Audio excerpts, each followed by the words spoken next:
The title match is underway here in the 2023 Champions Chess Tour Final. It's Magnus Carlsen versus Wesley So in a rematch of their round-robin battle earlier this week, where despite epic chess from both players in the end, it was Wesley So, the underdog, who took home the victory over the world number one. Will he be all smiles again here today at the end of the title match? We'll find out, because the show starts right now. I think You've heard the sayings. The road less traveled, rubber meets the road, I'm on the road to nowhere. That need to get up and go, to just shut up and drive to parts unknown. It's in our DNA. But this road has an end. And the beginning?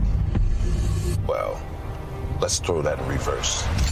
It's over. We have a winner, Magnus Carlsen. What has this kid got in store? He might A one-move checkmate. There's been curves, hills, corners, and even a breakdown or two. The game is over. That's a wrap. We see a reaction. Magnus is Magnus, mouse slipped. Oh my gosh, look at Jordan's face. Some have pulled over, but some What is he doing? slammed that foot to the floor and just kept going. Any second now, Hikaru Nakamura is the winner. Nodirbek Abdusattorov, Maxime, Vachier-Lagrave, the Frenchman. He wins the AI Cup. After 6 stops along the way, it's time for the greatest proving ground in online chess to drop that final pin in the GPS. Destination, Toronto, Canada.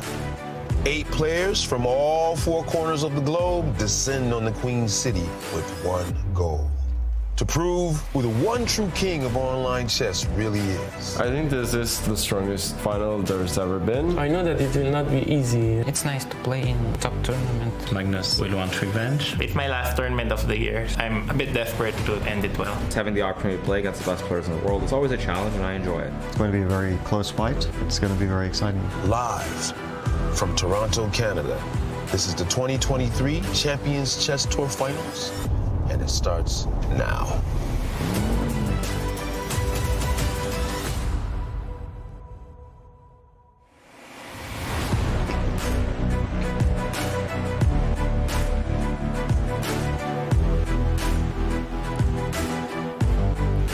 Well, he may be desperate to end it well. Wesley So is going to have a chance to do so as we look across the beautiful Lake Ontario, one of the largest lakes in North America, and you see the CN Tower.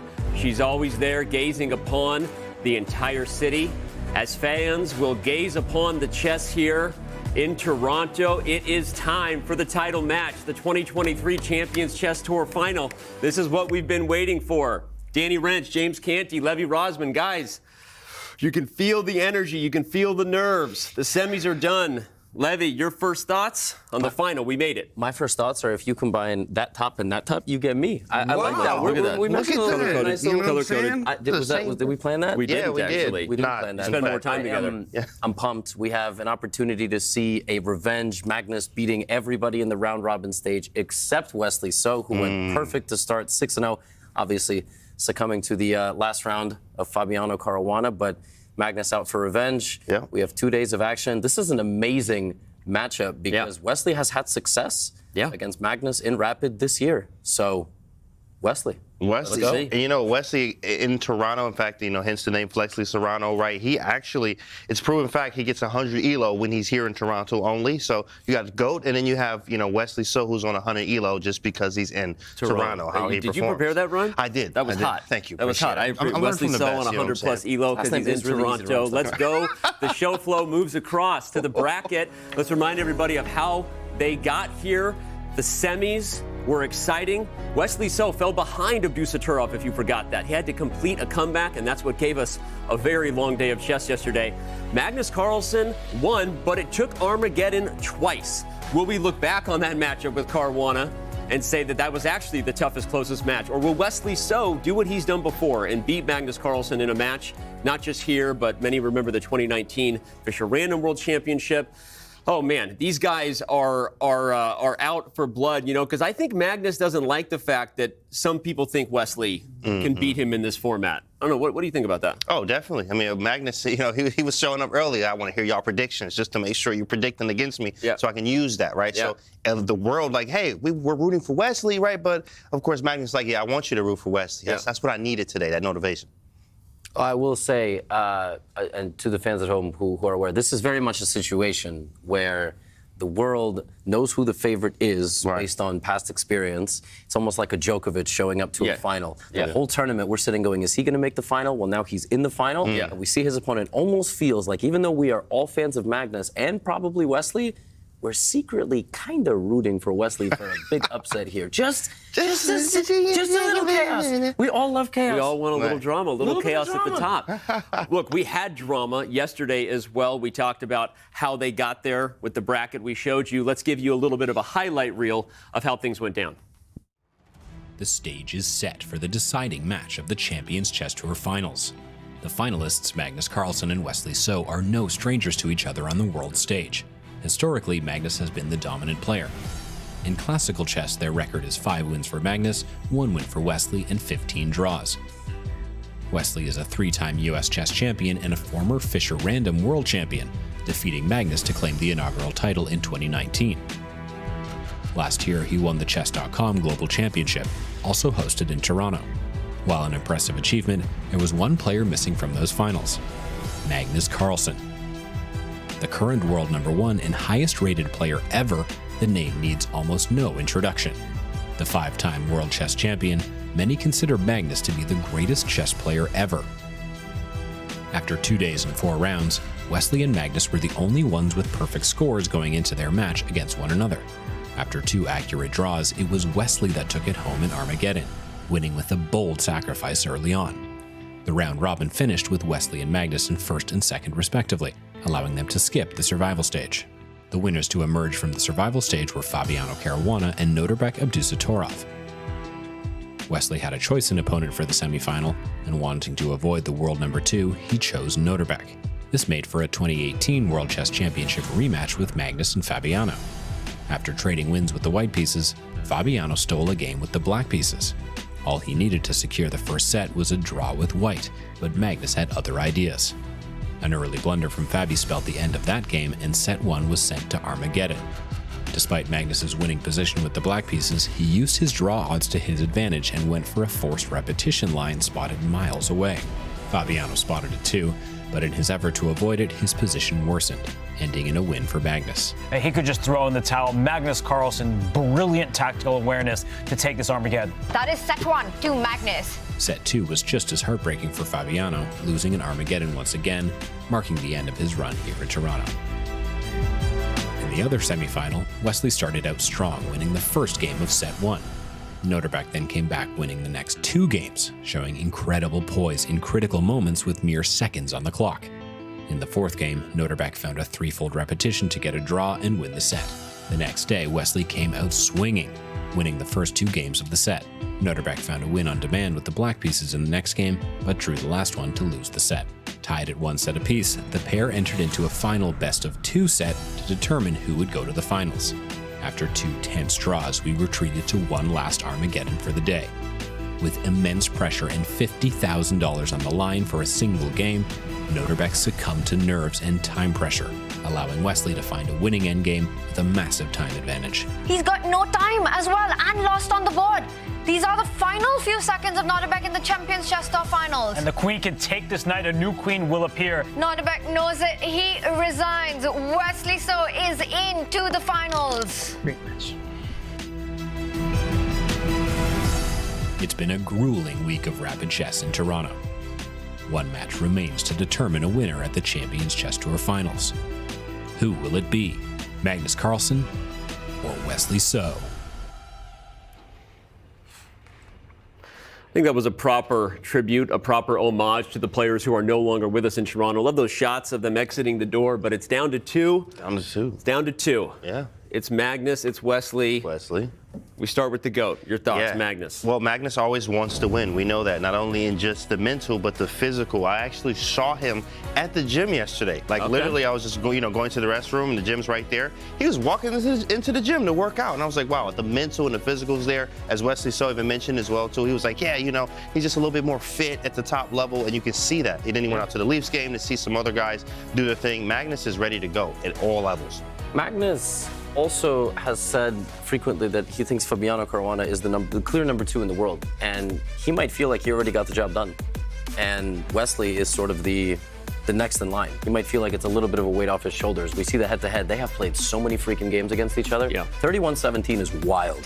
I mean, it's a 39 lead. draws is wild. Well, 39 draws is wild. Yeah, but of course they've played. Let's quick math. 87 games of rapid is what that was. And remember, fans, that stat was just rapid.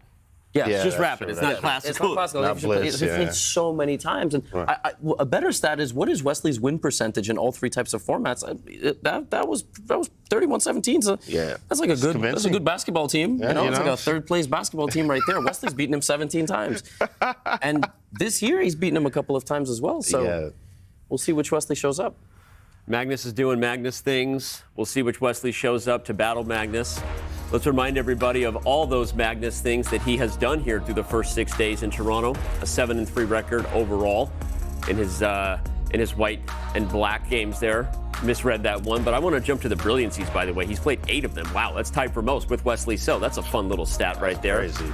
A 5-1 Armageddon overall record. Candy, biggest stat that jumps out to you on the Magnus scoreboard? That 5-1. That 5-1 overall is the biggest for me. I mean, obviously the 8 brilliancies is nasty too, but that 5-1. And guess who gave him that one, Danny? Oh, that's right. It was Wesley. Yeah. The question is always, can you stop Magnus? Wesley has done it already once today, but now more games in the match. Yep.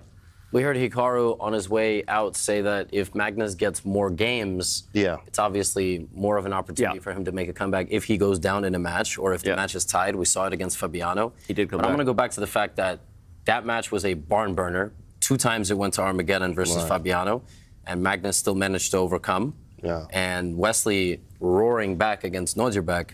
I mean, it's pretty clear both of these guys deserve to be here. Yeah. So now we're just going to have to see who the champ is. Who the champ? Right. The champ is here. These guys do deserve to be here. We're happy you're in here with us. Another person who's in here with us right now is Kaya. She's been patiently waiting for a chance to jump in. So, Kaya, good morning. Hey, Kaya. Morning, Kaya. Good morning, Danny. Yeah, it's patiently is the word. I mean, these chairs are so comfortable. You can fall asleep here. I don't know how the players sit here for such a long time, just so energetic. And that's what it's all about today. You know, we started out back in January with hundreds of players in the first qualification. We took the top 8 players here to Toronto. They have been fighting it out now since Saturday. We are now left with 2 chairs, 2 players to fight it out for the ultimate title. And, well, Magnus Carlsen, he is now known as the GOAT after traveling around for chess for many years now and asking the question, who is the best chess player of all time? So many times I heard people answer, Garry Kasparov. But more often now, over the last few years, people start answering Magnus Carlsen. And let's hear what the other players here in Toronto said about Magnus Carlsen before the tournament started. So first of all, what is your take on Magnus Carlsen? Growing up, he was my idol because when I started playing chess, he became world champion 2013. It's always pretty cool. I play against him, and I'm happy that I managed to be quickly in the top so I could compete against him. So he's really exceptional player and an amazing champion. I mean, it is the best player by far, I would say. I don't think he's as motivated in chess as he once used to be. And Magnus Carlsen is, of course, he's incredibly strong. It's very hard to play against him. Well, Magnus Carlsen could definitely be considered the greatest player of all time, or at least in a close battle with Garry Kasparov. Yeah, it'll be interesting to play against him, see his form, and hopefully at least some of us can put up a good fight and maybe beat it. The difference between me and Magnus was like 300 tour points, so it means a lot. So I think that speaks for itself, as people like to say.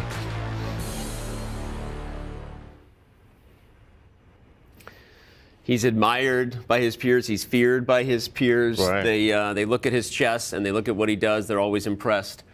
Magnus Carlsen, larger than life in many ways, larger than chess. And speaking of larger than just the chess in here, we now have a fan zone that we got to check in with. Fans. The chess bras are going to be holding it down live at a bar not too far from here. There are already fans in there.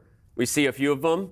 I think there's a lot of fans in there. We're seeing through. Ooh, somebody's filming right there. Eric and Amon are going to be hosting. If you're looking for a different flavor of commentary, you can head over to the Chess Broad channel, as they will have the call with a lot of fans who will probably have a great and a safe time. Is that Ariane Tari right there? That is. That's Ariane Tari right there. Grandmaster? That is a Norwegian Grandmaster. But all right, those are the fans who are here to cheer for Magnus. Well, guess what? Last night, Magnus Carlsen was a fan as he went to the Leafs game. And he was cheering for a score that it didn't look like they were having a great time. I mean, just look at that. They were down 5-0. Yep. I'm sure they were having fun anyway. But, Levy, tell the fans if they missed it, what happened in that one? Yeah, that's all I saw. I did not actually see the update until this morning. I thought this was hilarious. You know, you take Magnus Carlsen to a suite in a hockey game, and the home team's down 5-0. Well, the Toronto Maple Leafs scored 5 goals in the third period, which sources have told us has never been done before, but there's going to be hockey fans in the chat that might disagree, or we are just totally wrong. The Toronto Maple Leafs score 5 goals in the third period to tie the score and then lose in overtime. Oh, man, that hurts. Perfect strategy for a Toronto hockey team. Perfect strategy. They lose in overtime. You do get points for going for overtime, but all right, we're overtime right now on Magnus. It's time for us to move across to Wesley So, and you're the guy who gives him the nickname, who just Serrano. You've seen him do it now 2 years in a row. Absolutely. Your thoughts? Well, 100%. I mean, last year when he did win, the CGC, I mean, the big money prize there, all the players he had to go through, and it was very, very strong field. I mean, you see him here in Toronto. He feels so good. You can tell he's in great spirits, and he does get that extra 100 elo that carries over from last year, just because of what he did last year in Toronto. He already took out Magnus too as well. I mean, he's trying to do it again. Yep. And here's how he got there. If you forgot, he did it in comeback fashion over Nodirbek Abdusattorov. He was down, but he showed up on Thursday. Not one, but 2, 3, really, if you consider the Armageddon matches. And Levy, back to you. Your thoughts on Wesley So and whether that chess has a chance to continue now that he's facing Carlsen. Listen, Toronto has been his city. Last year, he knocks out Hikaru, and then he wins the entire thing. This time, he's the top seed. He chooses Nodirbek Abdusattorov. He makes it as dramatic as possible, so we get more viewership. He wins the Armageddon after an 8-match day. Crazy. He picked his opponent, and he sent Magnus the hardest opponent he could possibly find. Magnus overcame the challenge, so now Wesley's going to have to take down Magnus. That would be some epic stuff. I love the call there, because as a guy who's been accused of scripting a few things in the chess world, I will say that if you were to script some content in terms of how Magnus Carlsen falls behind against Fabiano Caruana, not once but twice. Epic comeback in Armageddon. I guess Fabi sent the second one Armageddon. And then Wesley So finds a way to give us the most possible chess he could. The round robin where they threw down, speaking of giving all that he could to chess, was a big match because Wesley So, after losing an Armageddon bid, quote unquote losing, Magnus won black, Wesley blew him off the board. Yeah, he sacrificed a knight, a pawn, a rook, right? Completely. The rook, you didn't scream it. No, I didn't scream it. You know, I'm trying to save my voice for the screams a little bit later. Okay. But incredible game. His 6 days in Toronto, we have there up on the screen. I mean, he's tied with the most brilliancies with Magnus. That's really all we got to look at. They should have just put that bullet point up on the screen. And he's the only one to defeat Magnus in a match here in Toronto. This looks exactly the same. I mean, I was looking, I was like, is there did they change it, production? No, it's the same as Magnus. Both 5-1 in Armageddon. I mean, it's crazy. They're the same person in a different universe. Yeah. Spider-Man meme. I mean, Canny, you're making a great point. The stats are just strikingly similar, right? Crazy. I mean, they have both played the best chess of any two people, and I guess that's why they're still here standing. And still here with us inside the playing hall is Kaya. She's been waiting again to weigh in on So. Kaya, what you got for us? Yep, still here. Danny is still in this comfortable secret lab chair, and I'm sitting by one of the boards. So we started out, obviously, with 4 tables, 4 boards. Today, there will only be play on one board. This is not the board, so that means I'm allowed to touch the pieces. I'm not going to screw up any DGT stuff here. And it's going to be interesting, right, to see when the players come. They always organize their pieces the way they want it.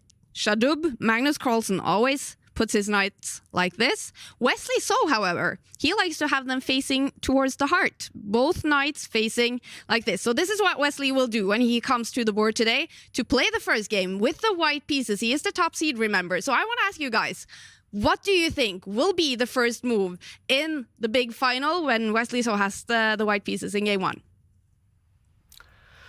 It's hard to guess first moves, but I'm going to guess that he doesn't play 1e4. He struggled with 1e4 against Nodirbek Abdusattorov. A couple of his losses came with that, and he told me hanging out in the lounge that he was not too happy with the opening there. So will he play 1b3? I guess I'll guess that for funsies. But I don't think we're going to see e4. Wow, that's a good observation. I actually thought he would play e4 because of based off the interview that you gave with him, and he was like, yeah, favorite opening. He said e4. I was like, oh, cool, e4. So feels like that, but you have a great point. He just didn't do well with e4 against Abdusattorov. Yeah, I'm going to predict that e4, you don't know if Magnus will play e5 or c5. E5 is symmetrical. It's going to be a Spanish or an Italian, and he will ease into the match. Or Magnus could just show up guns blazing with a Sicilian. Right. And I kind of feel like Wesley might want to ease into it and play a d4 because that kind of controls the action. We're going to get a traditional queen's pawn, the d and c pawns. But, I mean, he might show up and do whatever he wants. So, but my guess is d4. I like that take, though. If he doesn't want to fight in game one, maybe avoid e4 because of the Sicilian. Kaya, what do you think?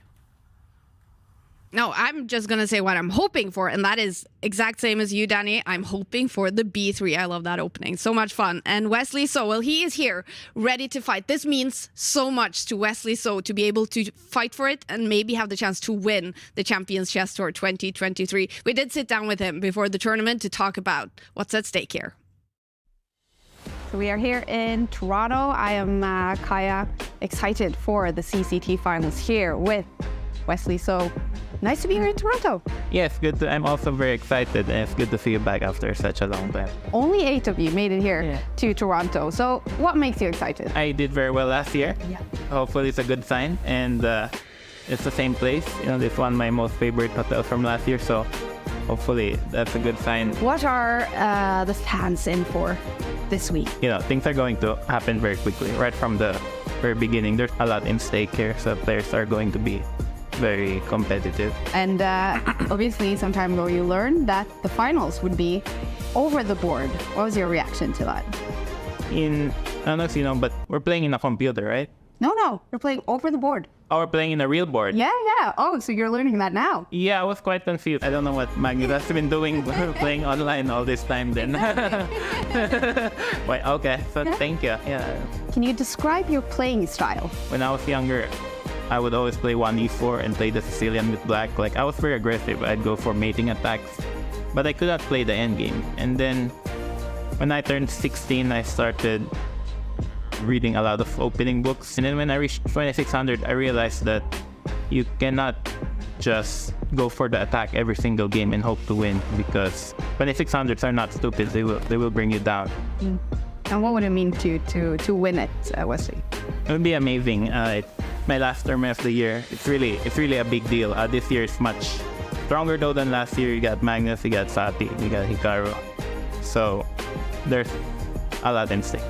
Wesley So, thank you, and good luck in the CCT Finals. Well, we know how much he would want to win, and here are the odds for him to win, according to the Chess.com stats team at this point, based on a long and lengthy kind of probability algorithm simulation. I'm not going to tell you how we arrived at this, because I think most people tend to agree with it. Magnus was a 50% favorite coming in, Wesley 7. Now it's a 0.25%, 25% chance, according to 75%. But all right, there's a chance both players are about to come in right now, and they typically like to get ready. So I think we're going to get out of here. Let's throw it across the sea, the Atlantic, to Tanya, Robert, and David. We know you guys are waiting. You're as excited, I'm sure, as we are to see what action goes down on the board. So, Tanya, how you doing today? I'm doing good, Danny, and super excited about everything that's coming up. We've been building up to this moment all year round, the fight for the championship, and it is between the two best performers. The top two finishers of the round robin is the world champion taking on the global champion. Clash of the Titans, however you look at it. How does Wesley defy those odds today, Robert? Well, we've been really waiting for this clash for over a year since Wesley So took down the 2022 Chess.com Global Championship and Magnus Carlsen won the 2022 Champions Chess Tour. So these two players, they came in as defending champions. Only one of them can escape and keep their crown. Who will it be, Wesley or Magnus? I think Magnus has to be the favorite, as I always say, but Wesley will give him all he can handle. Yeah, it feels like a unification match in some way, and it's just a tantalizing prospect. If we see anything like the chess we saw when these two met in the round-robin stage, then I'm going to get my popcorn out and just enjoy. But yes, Magnus, I think undoubtedly, even Wesley So will admit, he starts as the favourite, but he cannot relax. One move, one slip-up, and Wesley will be ready to punish him. Magnus Carlsen, it's hard to bet against the world #1, regardless of who he's playing. And we had such a big semi-final battle. Both Magnus and Wesley put on this phenomenal fight. For Wesley, it went down to the wire. Magnus was able to wrap it up without a set 3. Do you think stamina fatigue is a factor at this point? Well, I feel like the Magnus match in some ways was just as close as the Wesley So win over Nodirbek Abdusattorov, because Magnus won in 2 consecutive Armageddons. It was tied 2 games apiece. Fabiano actually took 3 decisive games off of Magnus. Not something that many people can say in this world. So both players will be exhausted. It's the 7th day of an 8-day stretch here. So I think that both players will have to give all that's left in the reserve tank. And Wesley So did get the job done against Magnus Carlsen in the round robin. It went all the way to the Armageddon, but Wesley, with probably one of the best played games of the finals so far, he took the match in that one. He's got to find that same chess, that same provocative, aggressive play as he did in that one, David. That was a memorable encounter. Wesley throwing sacrifices out there, going straight directly for Magnus's king. He needs more of the same. He cannot be too deferential here. He cannot give Magnus too much respect. It's going to be a long match over today and tomorrow. But Wesley will need to take his chances. He will need to show that same level of attack, of aggression that he displayed in that one game. Yeah, that move, knight to g5. What a move that was, finishing the game in the Armageddon, at least starting the attack and eventually finishing the game. Now, for Wesley, it's a big question, right? It was a different format in the round robin. It was a shorter format with just 2 rapid games going into Armageddon. This is a best-of-3 set. And today, set 1. Are we expecting Wesley in a best-of-4 match to take a more cagey approach? Or does he, as David was saying, go for it, make the most of the opportunities from the very start against Magnus? If I'm Wesley So, I go with my tried and true method. I play solidly against this man right here, world #1, Magnus Carlsen. Doesn't matter if he's out late watching hockey, he always brings it on the chessboard. You see the players, they're about to get set. We will see Wesley's opening approach in just a few seconds. Will it be the King's Pawn opening or the Queen's Pawn opening, or how Kaya predicted? Perhaps we might see another 1b3. I'd be surprised if you see another cowboy chess here. Thank you so much for Wesley So, he starts with white. Thank you so much. Start your game. Ready, set, go. We're off. And it's the finals, the Champions Chess Tour 2023. Glasses off, business time. Wesley So, he's got to choose his first move. Which pawn? It's the title match. He does adjust Jadup the king, and it is 1b3. Magnus Carlsen shakes his head. He is surprised. Magnus was not expecting this. I can't tell if he's more surprised or offended. B3 is not an opening you see at the highest levels of chess, at least not in this time control. You usually see it in blitz chess. But Magnus probably didn't take it so seriously, considering Wesley, he seemed to use it just to get something. But Magnus has not even played his very first move. Wow, not many people in world chess have the courage to play this type of opening against Magnus Carlsen. Usually they're trying to occupy the center, trying to force the issue. And look at Magnus, he's bemused. He's just shocked here, looking up at the ceiling, just trying to pick how to react to this shock, this surprise. And eventually he plays a bit of copycat, mirror image here. He gets ready to fianchetto black start squared bishop, playing at g6, the knight out. And will Wesley take this knight? Big stylistic choice. White is flexible. No, he just pushes a pawn. And, OK, we see the first mind games at work. And Magnus Carlsen himself has employed 1b3 with the white side. Definitely something that, yes, Wesley won a game against Nodirbek Abdusattorov in the semifinals, but nobody could have expected this seriously to happen against. We were talking about this being the anti-young player chess approach in the opening. The guy Wesley's facing right now is not exactly a young player. Well, you could argue, still be in his prime. And I can't believe that I, of all people, am about to say this. Did Magnus prepare by looking at Twitter or X, whatever you want to call it? The answer is likely no.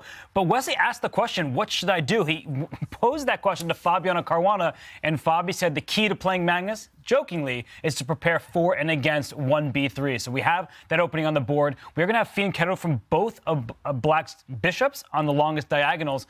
And Wesley, he was the first to surprise Magnus. Now he's the one in the think tank. There is no combative play, no tension between pieces just yet. Yeah.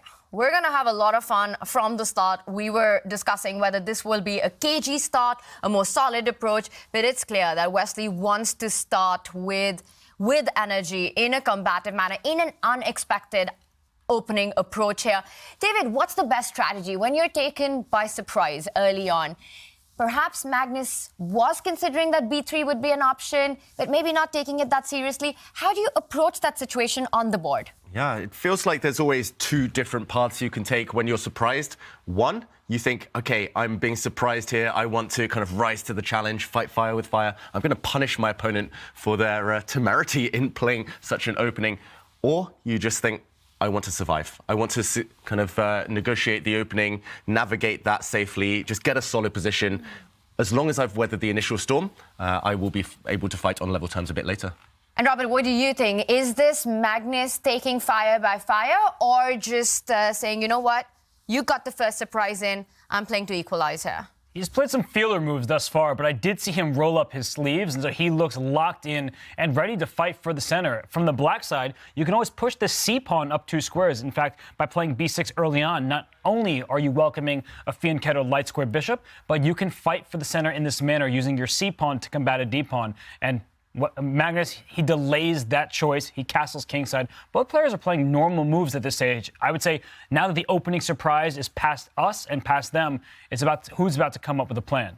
Yeah, both sides are super flexible right now. Wesley can push a bunch of different pawns. Most likely the white king is going to copy and castle on the king side within the next few turns. But whether white Fianchettos his light squared bishop as well is the first question.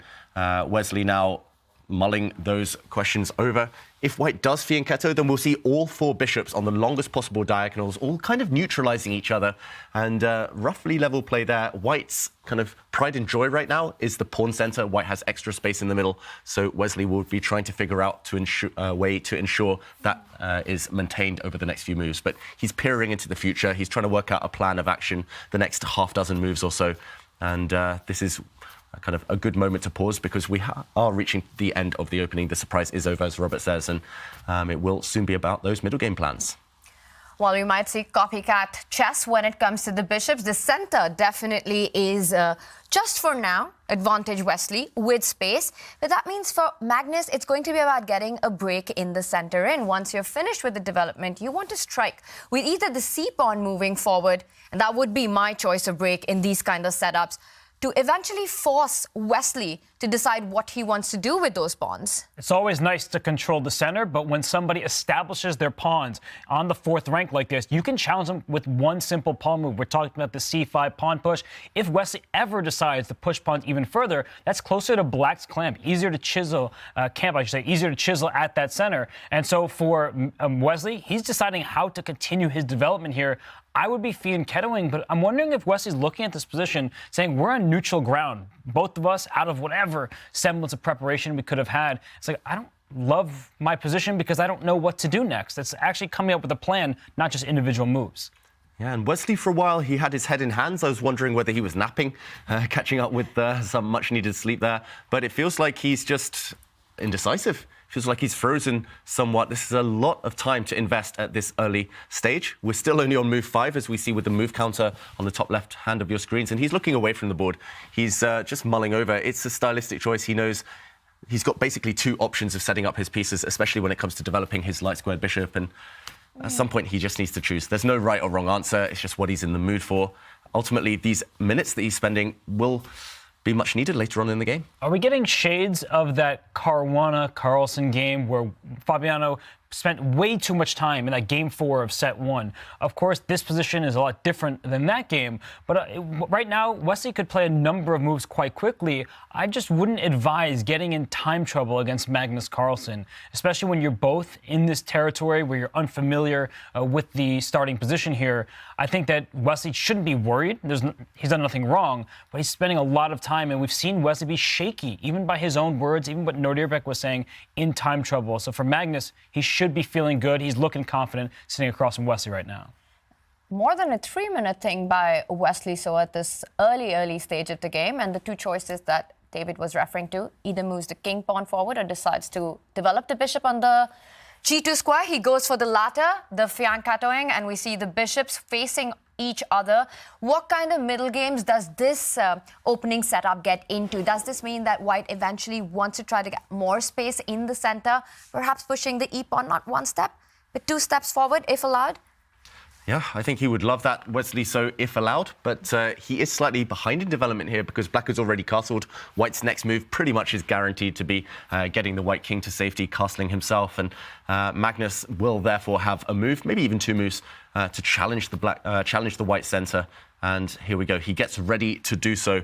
He first pushes this pawn so that he can next, I think, Robert, your move potentially, push the Black c-pawn and prevent White from stepping forward, gaining even more space. But no, Magnus staying very flexible here. Putting a knight on the rim. It doesn't look like a great square, but later it might hop back towards the center. He's just getting the pieces out. And this is the downside, the double-edged sword of being creative, freestyling in the opening for Wesley. So yes, you've got a healthy position, a playable position, but it's cost you a lot of time.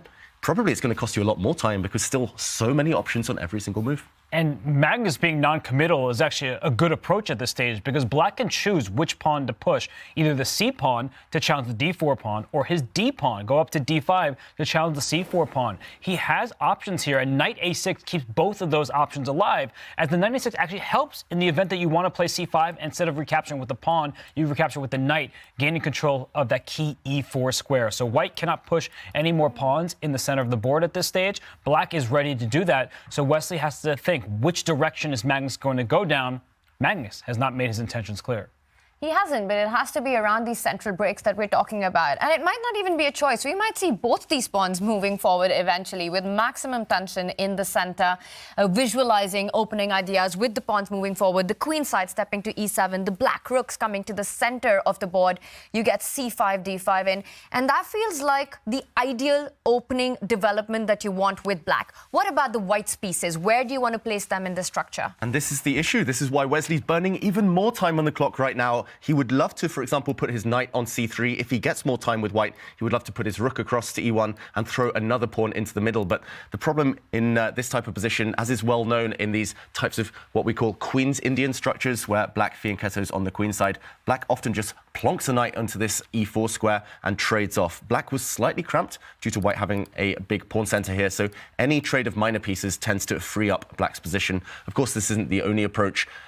Black's knight doesn't have to jump in. Black could go for one of those pawn breaks we mentioned, but this is what forced Wesley to think twice before bringing his knight out. He was scared of a trade of knights opening up this dark squared bishop, so instead he simply pushes a pawn forward. This is really timid play, really kind of non-committal play by either side. I think they're both waiting for Magnus to kind of strike out in the center, and he does. Now we will see what happens with these central pawns. Likely another one incoming soon.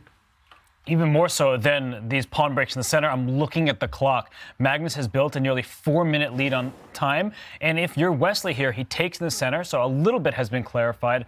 I'm wondering if you're keeping one eye on the clock to make sure that you don't get yourself into too much time trouble. Magnus has not recaptured yet. You think that when someone captures your piece, you just take back. But look at how many pieces he can capture back. He will not be taking back with the queen. That would be a blunder. We typically do not want to lead with the queen when so many pieces are on the board, but he can capture, say, with the pawn. That would be the most normal looking move, and he does just that, but he was thinking perhaps I take with the bishop to keep the diagonal open.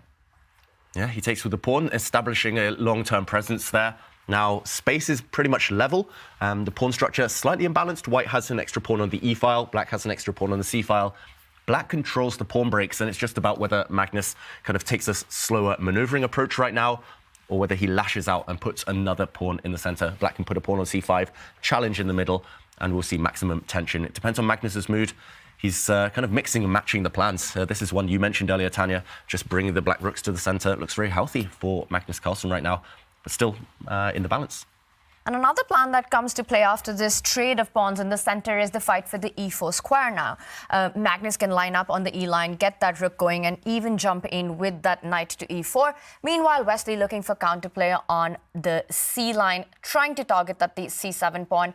I am expecting the c7 pawn eventually to rise up 2 squares and once again challenge that d4 center that we've been talking about.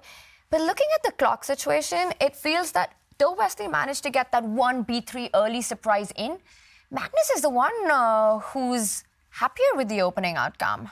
Magnus has easy moves to make, but I just want to note that when black does eventually play c5, it gives white an option to take on c5, either leaving black with an isolated pawn. So let's just show that, right? You can take on c5, and if black takes the knight, hopping the knight to the center, you have this isolated queen pawn, and Wesley just won a game from the white side of this type of position against Nodirbek Abdusattorov to eliminate the young Uzbek talent. And if you take to the pawn on c5, we get what's called hanging pawn structure. And I think this is good for Magnus, considering the clock. But what happens in these hanging pawn structures, it's difficult to move either pawn, because if you push a pawn, you leave a square behind. And let's say you push the c pawn, then white says, give me that d4 square. And I'm ignoring the fact that it's giving away a pawn right now. The main principles of those pawns are very difficult to push because it's such a big decision handing key squares away to your opponent. Yeah, often there's kind of a really split camp here. Players either love those hanging pawns or they hate them. And I think Magnus, knowing him a bit, he quite likes these hanging pawn structures, but it's a lot of responsibility having these pawns here. They will come under heavy fire in the next few moves, so you need to be ready. And Wesley, again, non-committal with his moves. Rook to e1 looks really, really slow, I've got to admit. Maybe he'll lift the rook up and swing it across to either c2 or d2, but either way, Magnus, he's going for those hanging pawns. He's taking the responsibility on, and he's got extra time on the clock to do so. Looks like Wesley less familiar, less comfortable in these positions than his opponent. Yes, after that first initial move and surprise, it feels that Wesley's play has been very solid, cagey in this position. But when you don't take the fight to Magnus, Magnus will bring the fight to you. And that's what we're seeing happen in the center right now. He's put the rook on d8, lining up with white's queen, so feels that he's ready with the pieces. The rook from e8 will slide down to c8. I think the big question will come right now for Wesley. Is he going to be the one who takes on c5 with his d4 pawn? Or does he just simply keep the tension on the board as is? Because one thing that Magnus would not like to do here is capture the d4 pawn himself, allowing white's knight to jump to a key d4 square and then be really ideally placed to start targeting the isolated queen's pawn.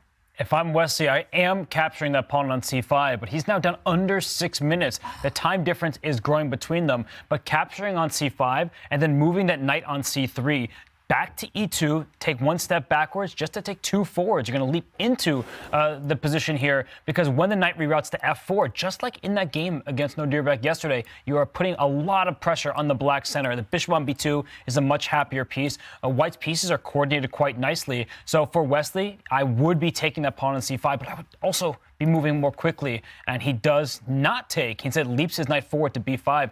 He's taking advantage of a square that black can't easily kick that knight out of. Yeah, he's gained a square, Wesley, so this white knight looks pretty strong, but he's also given up this square. It's something you mentioned, you alluded to earlier, Tanya.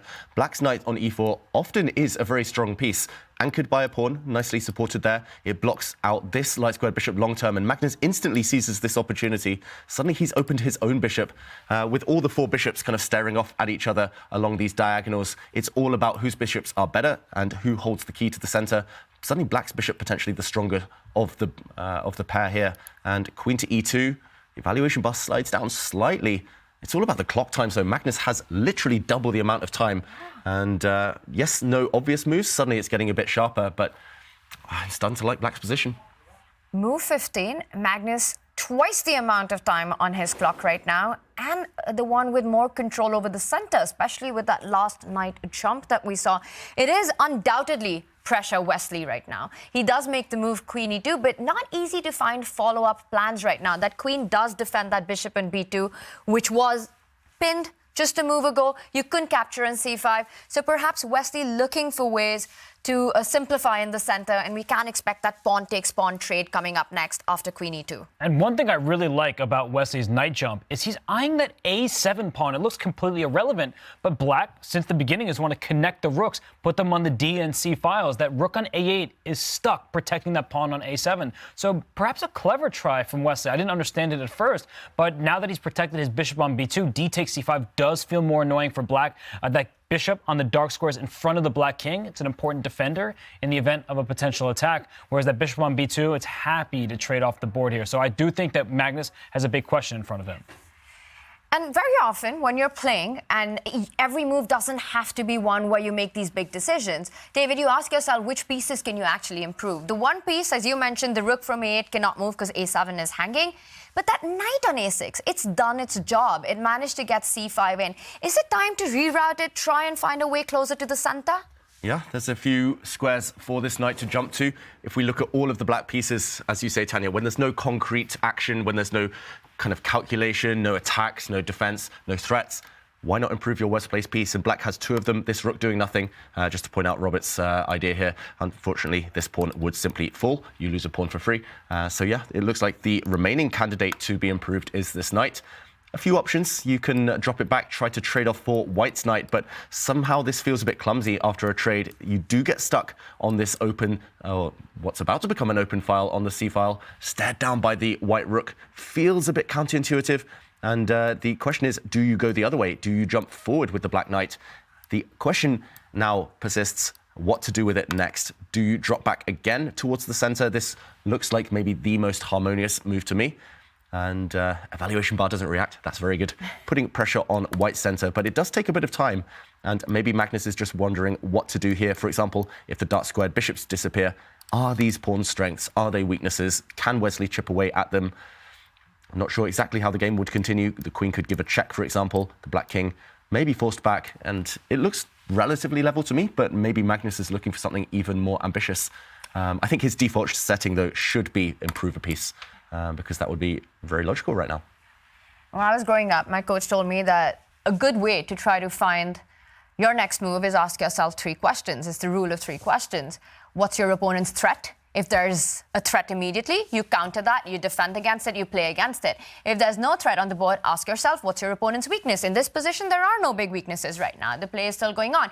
And finally, you ask yourself, what is your worst placed piece? So if none of the 2 apply in the beginning, you go for your worst place, you improve the position.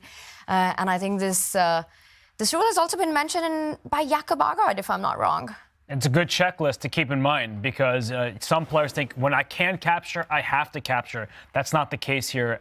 Capturing on d4, as we've been talking about, that will only help white. Black will be saddled with an isolated pawn. Some trades will happen, and that's good for the side who's playing against the IQP. So knight b4 looks like a very nice move, but perhaps Magnus doesn't like the resulting trades that we saw with a3, kicking that knight back to c6. So for Magnus, who's had a big time advantage, he's using his time wisely, but suddenly it's getting closer on the clock, and that's good news for Wesley So.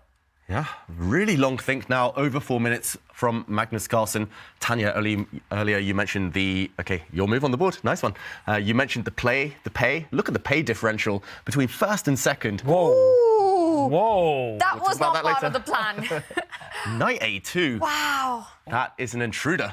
I've seen Yasser Seirawan games like this where he's talked about funny knight moves, but that knight just trapped itself over here. And in fact, the rook can slide over and the knight cannot escape. The c3 square is covered by both the bishop on b2 and the knight on b5. But what Magnus is doing is saying, go for that knight, I'm going to go for yours in return. And after the move a6, you take on a2, I take on b5. This is looking very interesting, but in a way that white can maybe steal a pawn here, but the queen could get in some trouble. So this is one of these situations where calculation over everything. James Candy, I see you. That's required because bishop a6 at the end of the line, and that white queen is in danger. Yeah. Is she trapped? That's the big question. If she takes a pawn right now, she gets kicked around, and I think she might be caught. I'm trying to just find the killer blow. She's only got one more safe square. How do you close the net around her? Do you keep chasing her around the board? Is she finally caught in the center? What recognition from Magnus to see this from a distance. Right? He didn't just stumble into a pawn sacrifice that hopefully works. That's why he was spending all that time here. That queen is trapped, and that's not a usual place for a queen to get trapped right in the center of the board. And that's not a usual place for the black knight to land on the edge of the board in your opponent territory. Knight to a2, just completely out of the blue. But to play this move, it's one of those do not try this at home moves. If you play this, you need to calculate this line till the very end. And Magnus has gone for the move a6, and Wesley now slows down. If he wasn't to capture that pawn on b5, let's say you take rook takes knight, because there is no other move. You have to capture black's knight. White's knight's got no square to retreat. Black takes it back. If you don't go for that line with queen takes pawn, I'm liking black's pawn structure now. A pawn from the side has moved towards the center of the board. The A file has opened up. This is advantage Magnus. Big advantage Magnus, especially if he's able to get one more move and push a pawn further down the board, establish a protected pass pawn. But okay, Wesley does find an alternative. He realizes that yes, the black knight is trapped. Yes, the white knight is also trapped, but he can first trade off and make sure that these bishops stare down at each other. Maybe he intends to actually capture this knight with his queen indirectly within the next few moves. This one is really heating up, Robert. But I have to say, that knight a2 idea is brilliant. Chess.com's game review, it gives brilliant symbols when you make a move that's a sacrifice. It wasn't initially a sacrifice, but the idea is so sublime. It just is such a crazy decision to give away your knight, but to get your opponent's knight in return like this. You could tell it caught Wesley so off guard. So love that decision, knight a2. One of those moves that puzzles everybody, including myself. But then when you see the brilliance revealed, Magnus Carlsen coming up with creative ideas, and now he should take back this knight. He'll take back the pawn on c5 in a couple moves, and I do like his pawn structure here from the black side. Yeah, maybe he has to be careful here, Magnus Carlsen. If he takes this knight first, I'm wondering whether white... oh, no, maybe you don't get time to throw in a sneaky attack on the bishop because the knight drops back and saves itself.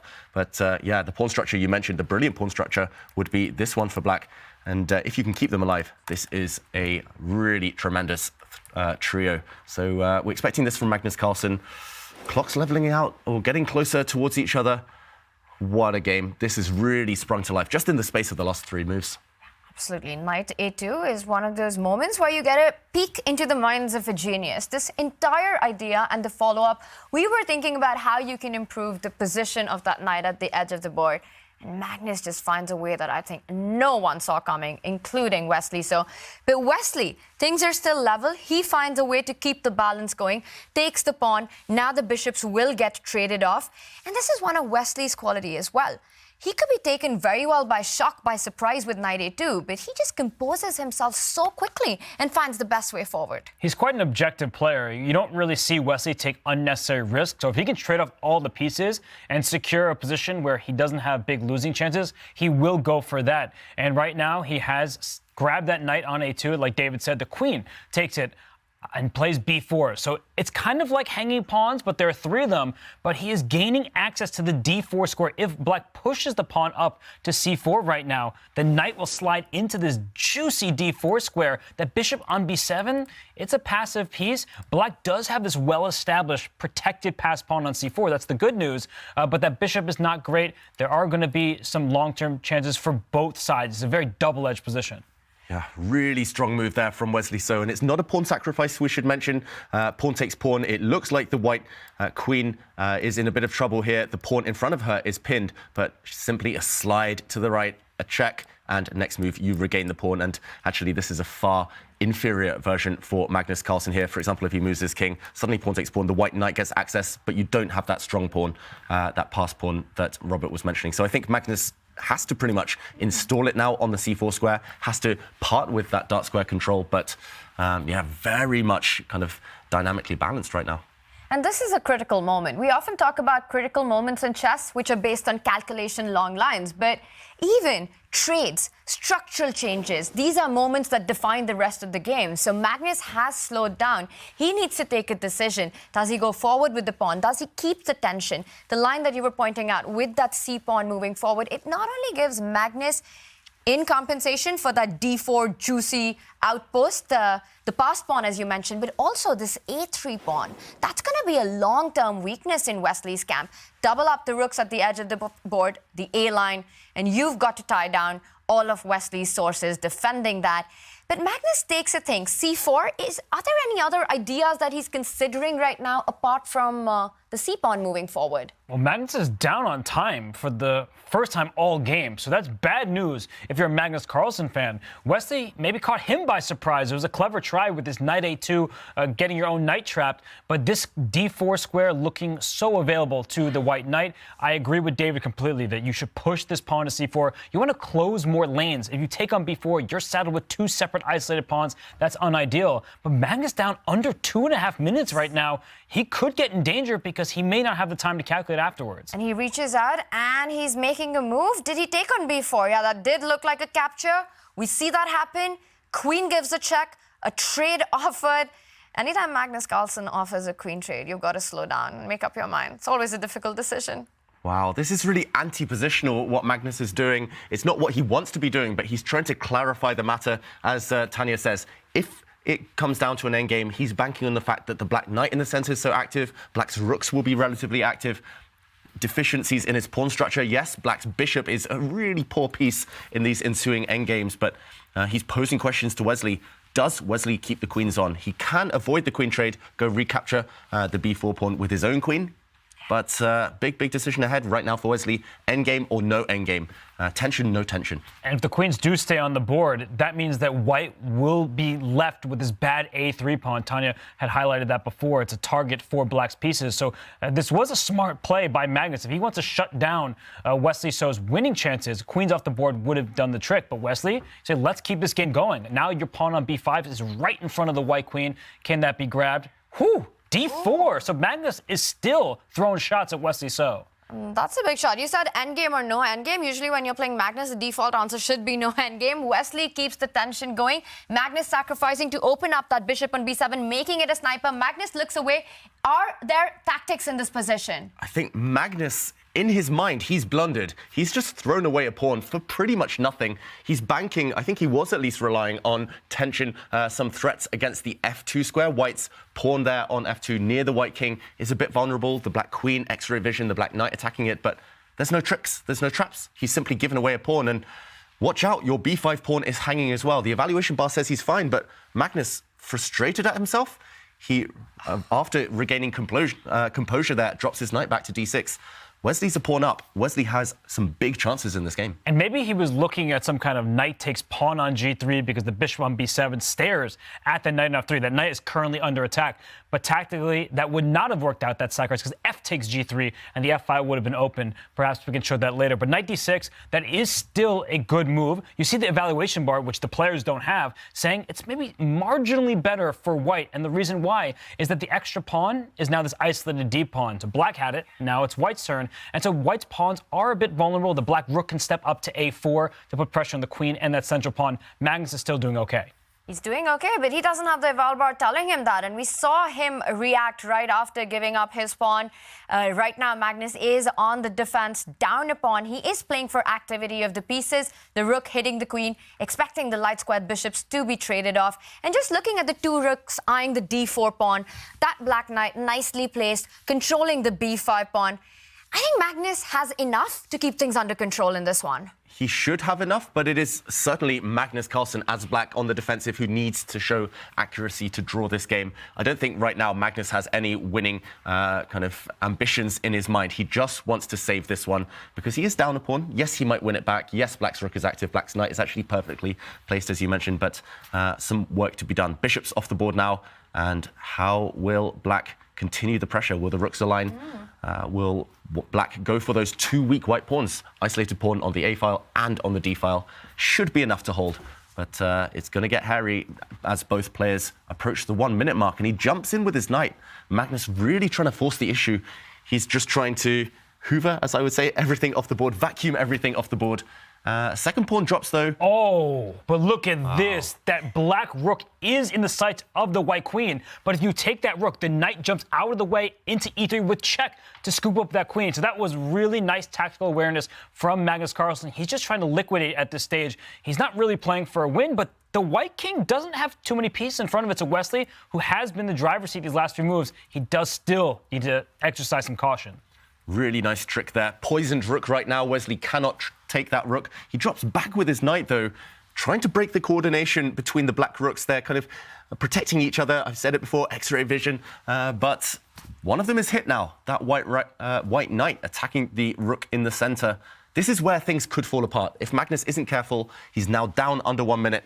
Then his position could collapse instantly. But he's got to be careful now. He drops a rook back to hit the white queen. Really accurate move there to hold things together. And it was a very critical one because there was no way to maintain connection of that other rook on the 4th rank to indirectly defend the a4 rook. So rook a5 hits the queen, not giving Wesley time to capture the rook on d4. But it feels like so many pieces are codependent right now, defending each other. And Magnus still needs to be careful because that queen can stay connected to that black knight on the board, creating threats. Wesley needs to be careful because he's down to 20 seconds. This is not an easy position to figure out. I think if Wesley's given the opportunity, he'll try to trade those queens. Knight d2, hitting the queen on b3, forcing a knight trade here. And I think if all these pieces come off, Wesley with an a3 pawn, he still has maybe an outside shot to win the game. But Magnus, you know him. He knows endgames like the back of his hand. He'll be able to hold that. And you can do that right now, right? You trade everything off on f3, give a check on d3, and I was going to say you win the a3 pawn. And then I just realized there's another rook on e1 that can step up on the 3rd rank at the end of all the trades. And actually, Wesley survives with the a3 pawn. Wesley will be a pawn up. It's not the best pawn in the world, the white a3 pawn. Probably more of a weakness than a strength right now. But as you mentioned there, Tanya, if you don't win it, if the queens come off, rooks come off, suddenly that pawn could be priceless. So Wesley recaptures the knight right now. It's still level material. How does Magnus try to compensate for the pawn? The longer you're just a pawn down in this endgame, the more afraid you become. So will he keep the queens on? Magnus loves his endgames, but he can block this trade of queens by swinging black's rook over. No, he goes for the pure endgame. And, OK, it's only Wesley who can win now. It's a 2-result game. Magnus needs to show great defense to hold this game. I love that move, though. By pushing his pawn, he wanted to push it one step further, and he's trying to kick the king back and also gain some key squares for his rook. So Wesley's king, that's going to be stuck over there on g2 or on that side of the board. And then how do you push your pawn? You'll need to line up both of the white rooks to the square, but after rook e3 is forced. And now without these rooks on the board, White's pawn structure, it's fractured, which makes it harder and harder to win. Yeah, if the white king was slightly quicker, if the white king gained a few moves, rushed over to the queen side, kicked away the black rook as a blockader, White's a-pawn would run down the board, sprint down the board and win the game, promote. But I don't think he's going to be quick enough. Look at Magnus's king now incoming. White's pawn structure just too weak on the other flank. I think Magnus has estimated this one correctly. Wesley waits, a bit of an odd one there with his rook. And I think we'll see. He has to be quick, though, David. Ooh, indecision there from Wesley. I think Wesley's a bit nervous that if his king goes to the queen side, pawn h4 for black could be a thorn in his side. And Magnus plays it anyway, but if that king were closer to the queen side, after rook takes h4 here, that h3 pawn would have been tender, but now the king comes to its defense. But Wesley does seem uncertain. He's bringing his king to 2 squares without letting go. I think we're going to see a repetition right here, and it is being played out. And the first game of the first set of the championship fight ends in a draw. Wesley So gets in a 1b3. Magnus with some incredible middle game play. Jumping with that move with the knight, knight a2. What a move that was. And eventually giving up a pawn, falling in a bit of trouble. Magnus under pressure, navigates his way through the tactics eventually. And a peaceful result, but not without moments of high tension. It's one of these games, and you hear the arbiter talking to the players about when the next game will be. Sounds good. Magnus says, yeah, okay, that sounds good to me. But it's one of those games where both players have reason to be happy and reasons to be unhappy. For Magnus, he had his clever knight jump, but then he blundered, sacrificed a pawn. It worked out, so maybe it was a sacrifice. But for Wesley, once hit with that surprise, he handled things to perfection. He was never in any true danger. So both players, it was a mixed bag. It was quite the tension on the board in those moments, David, after d4, after knight a2. And even though it started slow as a cagey fight, things built up. Things definitely built up. They build up to a head later on, and it was when Magnus sacrificed a pawn that perhaps Wesley So started to get a bit excited. It was here Magnus threw a pawn away, threw it off the board. He played pawn to d4. Actually, a very good practical move before White is allowed to establish a bind by putting something on the d4 square and blocking up Black's bishop forever. So throwing this pawn off the board, we suddenly saw a reaction from Magnus Carlsen, perhaps missing, as Robert mentioned earlier, that knight takes pawn here is not possible. Yes, you unleash an attack against this white knight, but after the very sneaky capture away from the center, you find your bishop pinned at the end of the variation. Black here would be doomed. The bishop or the queen would fall. You lose material. So Magnus suddenly had to recompose himself. He very wisely dropped back his knight to the d6 square, putting pressure as well on this white knight. And a few moves down the line, we saw another very nice tactic from Magnus Carlsen. In this position, he is down 2 pawns, but he found a nice rejoinder to save the game. Rook takes on d4, defending this rook indirectly because if it's captured, this knight check out of the way, hitting the white king, gaining time, would have won the white queen. There were some interesting moments later on in the endgame, but ultimately Magnus Carlsen was never in too much trouble. And Wesley So continues to be that B3 cowboy. And we see a tweet from earlier for Wesley. He said, "It's now or never," Magnus, responding to what's not to like. "It's not a terrible move," says Magnus about the prospect of fulfilling his 2023 resolution to win a tour game with one B3. Is it now or never for Magnus? He gets the white pieces in game 2. Will we expect B3? Ooh, that's going to be quite the troll if Magnus responds and returns the favor with the 1b3. We will find out. And of course, the action is all happening in Toronto. The epic finals that we are watching. It's all eyes on Toronto. And there's a party on. Everyone is celebrating this big clash in Toronto. It is happening. The watch party with chess players, with chess fans from the city. And we will be back with Game 2 action.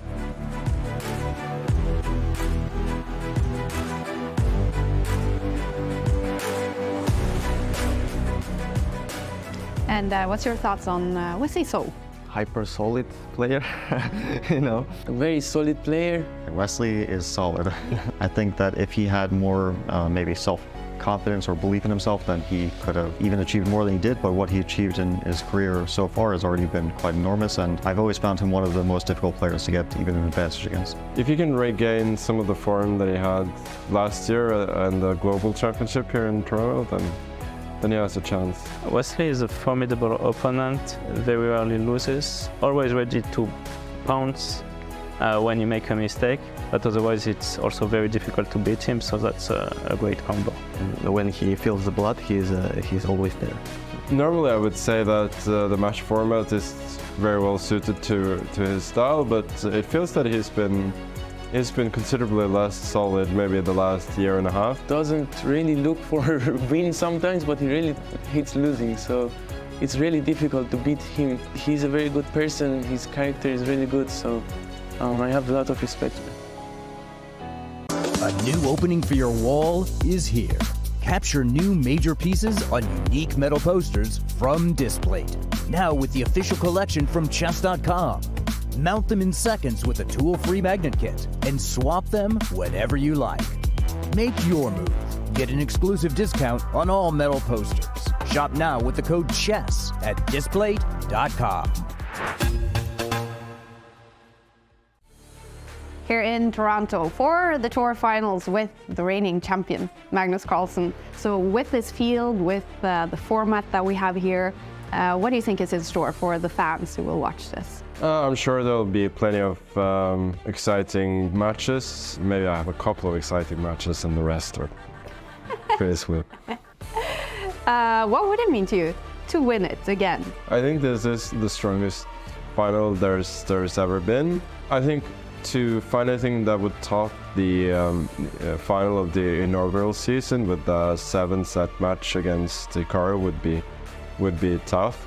Now, we do hope we have new fans watching as well. So if we do have that, how would you describe your playing style? I would say I'm fairly universal. Probably I lean slightly more technical than tactical. Depending on the day, I can play in any style. Perfect. Well, Magnus, we wish you best of luck in Toronto. Thank you for joining us. It doesn't look like much, but neither would a Sicilian defense to the untrained eye. This is a performance enhancer. You don't see it? How about now? Manage your air quality, sharpen your performance, change the game with Air Things.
these cities, don't watch the finals alone. You can join one of these watch parties happening in your cities at these very cool chess clubs and enjoy all the action with your chess friends and families. And don't forget to send us some photos while you're there as well. And talking about celebrating chess with everyone, we've got a fan zone in Toronto where a lot of chess is happening. It's chess fever in the city. And we've got James Canty, who's down by the Belfast Love. He's at the pub. He's having fun. Let's check in with James. James, how you doing? I'm doing great. We're at the Belfast Love at the fan zone. Do you hear that? Can y'all hear? Look at this. Look at all the people behind me. You got Arjan Tari standing right there. Eric Hansen. You got Aman. It's fun. It's live. There's boards everywhere. It's nothing like it. Tanya, back to you. James, this sounds like your dream job to me. By the pub, playing chess, having fun with the boys. Tanya, I'm going to stay here, okay? I'm just going to be honest with you. I'm not coming back, okay? Oh, well, James, you got to keep us updated with all that happens. I'm going to say, I mean, we're feeling a bit bad. We wish we were there with you right now. Oslo's fun. Of course, you always have, you know, the Good Night Pub out there. Shout out to the buddies out in Oslo. But we have our Toronto version of it, and I'm not going anywhere anytime soon. So you're going to have to pull me out of here for me to leave. It's a lot of fun, a lot of chess. We're watching the match. So, you know, I know you guys are having a good time over there too, huh, Tanya? And James, I just wanted to ask, who is everyone cheering for out there in Toronto? Are they cheering for Magnus Carlsen or Wesley So? It's a little bit of both, but I think they're mostly going towards Wesley because he's the soft-spoken, oh, no, Magnus, go easy on me, you know, like, but he's really, really strong. We already know this. He's just trying to play the victim card at the same time. But most people are rooting for Wesley here, but they just want to see a good fight at the end of the day, David. Who are you rooting for, David? Well, James, I'm going to save David here. Let's be honest. But most people in a pub are probably rooting for you to chess box against Aman. So when are we getting that to happen? Yeah, well, first I'm going to show one of these. Of course, we're going to flex one. We always got to do that, of course. And then secondly, Aman was like, yeah, I don't want to do that. I'm going to retire at the top because he already got a dub. He's a world champion boxer already. So he was like, I don't want to do that. We're going to let Canty have it. And I totally respect him for that. All right, James, enjoy yourself. That looks like so much fun, and we'll check in with you. I don't think I'm expecting you back at the playing arena anytime soon, but you have a good day there. Thank you. You do the same. I'll see you guys later.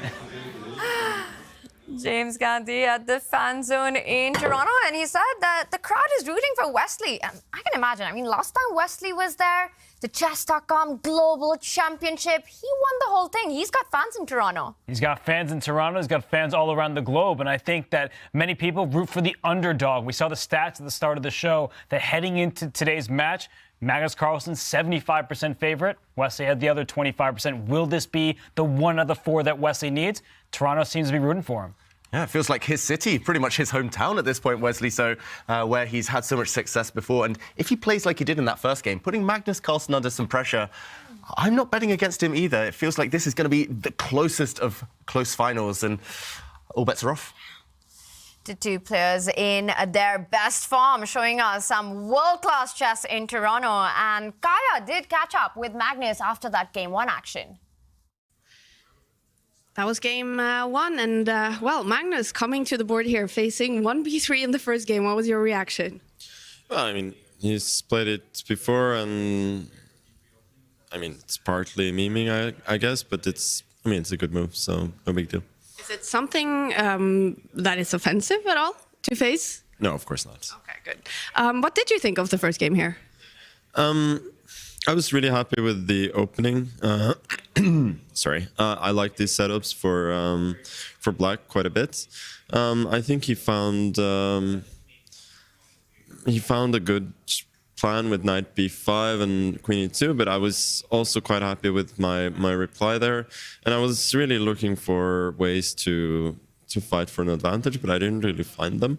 And then I miscalculated a bit, so I actually had to fight for the draw a little bit, but fortunately it was not too difficult. You didn't feel under big pressure at any point there?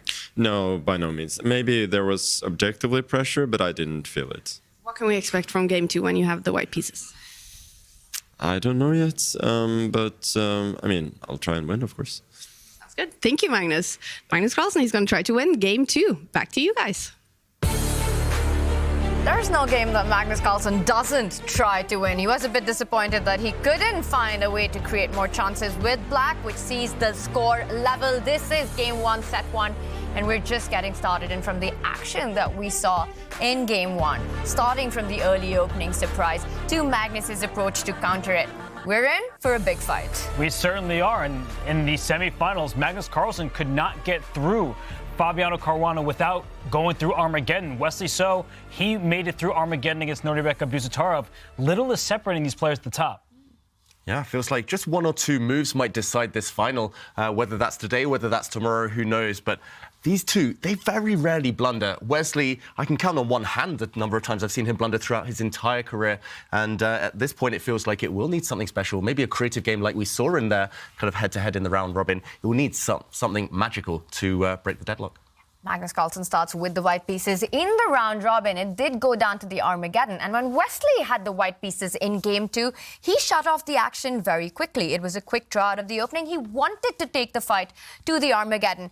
Do you think that could be part of his strategy? It becomes more random if it reaches sudden death? Wesley definitely wants to get to Armageddon because that means he hasn't lost in the 4 games to Magnus Carlsen. So Magnus is the favorite. He's the highest rated player in chess history. He gets the white pieces in game 2 and game 4. So 2 whites in the remaining 3 games. So Wesley, as he enters the playing hall, he's going to have to be ready with the black pieces to stave off Magnus's pressure. Now the big question is, what will be Magnus's first move of choice to try and create his chances with the white pieces? Wesley might want to keep it solid, but Magnus Carlsen, he is ready for the fight. He's always ready for the fight. And it's handshakes and we're off. And which move will it be? Oh, he reached over to the queen side. I thought it might be b3. No, it's pawn to c4, the English opening. And Wesley So replies instantly. He plants a pawn in the center himself. He puts a black pawn on e5. A knight comes out. Wesley again does the same. All the knights are coming out into the center here. And we'll get those moves on our live board very shortly. But it is one of the main lines of the English opening. Not too surprising, Robert. And Wesley played the English against Nodirbek when he needed to beat him. So Wesley plays this from the white side. Most players at the top have to face openings that they enjoy playing from the other color. But after the 4 knights variation of the English here, Magnus the one sitting and thinking because he can fianchetto his light square bishop by playing the move pawn to g3. He chooses it, as you see on screen here, or there were other alternatives. But now we are going to see a central clash. And we see trades are happening in the center of the board. No Mimi opening by Magnus, the solid English. And I want to ask you, because we've been seeing this term being dropped around a lot, Mimi openings. Give me some examples. What are these and why are they so Mimi? Mimi openings tend to be non-traditional openings or openings we very rarely see at the top level. Often there's a sneaky idea behind them, whether it's the bomb cloud with a very incorrect early king move, whether it's, I'm trying to think of other Mimi openings, 1b3, let's say, which doesn't occupy the center. It's something that kind of is a rare guest at top level and often is kind of designed to either troll the opponent, throw off the opponent, maybe some mind games involved, but this is very correct chess comparatively. And would they usually be one game opening approach, something that you don't end up repeating in a match? Unless you're Hikaru and you play Mimi openings on every single turn, every single game. And yeah, normally there's a time and a place. We see a lot of Mimi openings online. Often players, they have kind of pet lines where they kind of loyally adopt certain openings, even if they know objectively they're not the best because they know all the tricks behind them. Shout out to the Stafford Gambit and Eric Rosen out there. But either way, this is much more traditional stuff. Much more traditional stuff, and we're seeing some traditional plans being played right now. It looks like White, though, has got, again, a more solid approach, a more solid setup, still not breaking out in the center. But very often these openings do end up sort of exploding in the center. There is action that happens, but right now it's just very early on. Very early stages between these two players, and we see we do not have a symmetrical pawn structure. Black has traded his D pawn for White's C pawn. Black has those knights develop, will get ready to castle. White's already castled, but if you look into the position on each player's half, not a single piece is past Magnus Carlsen's 3rd rank, whereas Wesley has 2 pawns on his 4th rank, the 5th rank of the board. So White has sacrificed a little bit of space for quick development, and that bishop on g2, that Fianchetto bishop, it slices across the board. It may be the strongest piece down the line. I actually play this opening with the black pieces, and I like that Wesley has stopped Magnus's pawn from going all the way to b4. So Magnus has to be happy with just putting it 1 step ahead to take out that bishop on b2, which then starts targeting Wesley's center pawn. And very often the decision here is if White is able to get that d pawn moving up the board. Are you able to strike with d4? It becomes a fight for that square because Black's knight often finds itself to stop that break. Yeah, Black is perfectly poised to stop the centre from opening within the near future, at least. I will just mention before we delve into the specifics of the position, we see the board in front of us. The clocks, we will get to you. Both players have an ocean of time right now. They've barely spent that much of their 15 minutes, and we'll get those updated, so stay tuned. But yeah, it's all about the centre right now.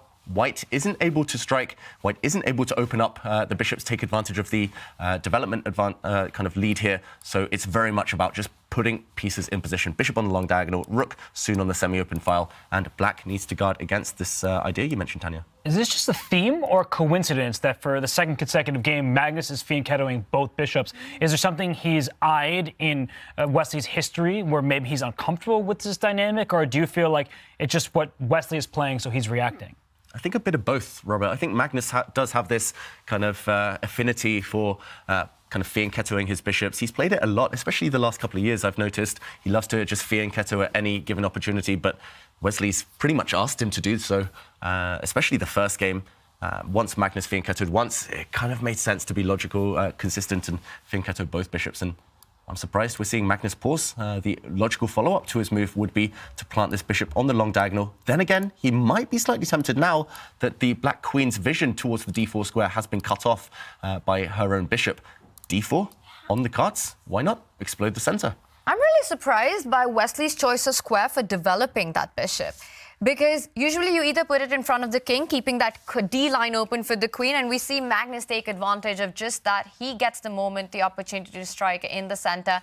Of course, it's nothing drastic, but it is step 1 of White's plan right now.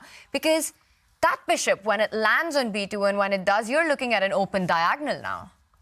And this d4 pawn break was perfectly timed. When you want to line your queen up with this dark square bishop if we see that series of trades in the center, because there could be some checkmating ideas down the line if that knight on f6 is dislodged. So for Wesley, he's playing for a solid position, but now he's ceding ground to the world number 1, and the c file is open. Rook can just slide on over to c1. That's very natural. That knight on c3 can actually jump forward to the b5 square at any moment to try to get the 2 bishops advantage. I certainly like Magnus' position thus far, and I feel like Wesley would also prefer to have this from the white side. Definitely. I think just the fact that he opened 1b3 in the previous game, Wesley, this is pretty much a dream position. Magnus didn't play 1b3, but he soon put a pawn on this square, soon fianchettoed his bishop, and it does look really promising. This bishop will become open sooner rather than later, as will its counterpart, its fellow bishop on the other diagonal. So Wesley has to be really careful, and he tries to block the center. He tries to plug the middle of the board, but the white knight, attacked now, can simply slide back. Magnus will drop his knight back, and this pawn will be doomed in the next few turns. Wesley has some concrete ideas in mind there, perhaps, but I'm a bit surprised that he played it so quickly, Wesley, so this is really committal stuff. He's probably eyeing that d4 pawn in exchange of that e4 pawn that you're pointing at. White's knight, I don't think you want to go to h4. You'd probably end up getting trapped after a move like g5. Very few squares left. Knight either falls all the way back to e1 between the queen and the rook, or to d2. And he does make a decision. Now, this means a pawn trade. Wesley can pick up the d4 pawn. He gives up the e4 pawn. Who does this benefit? I would say that White is going to be happy in most of these positions, because we look at each minor piece as we will see some trades initiated in the center. The light square bishop for White is clearly better than the light square bishop from Black. And so that is a long-term advantage. And we have an asymmetrical pawn structure where Black has 3 pawns on the queen side to White's 2. And after the e4 pawn is gobbled up, we'll have 4 pawns to 3 for White aiming from the E to the H file. So I do think that this position, it's kind of a mixed affair, and I would prefer white's chances because the resulting trades open up the bishops, and black's bishop on C8, rook on A8, they're not playing their part. Yeah, it will become quite concrete. I'm really surprised Magnus is even hesitating right now. Thank you to our fantastic producers for getting the clock. That's a nice close-up. Both players still with a lot of time left. Magnus there with just over 10 minutes. Magnus as white in move right now. And Wesley, he's been playing much, much faster than in the previous game. He's up at just under 13 minutes. So Magnus, a bit of pressure on the clock there.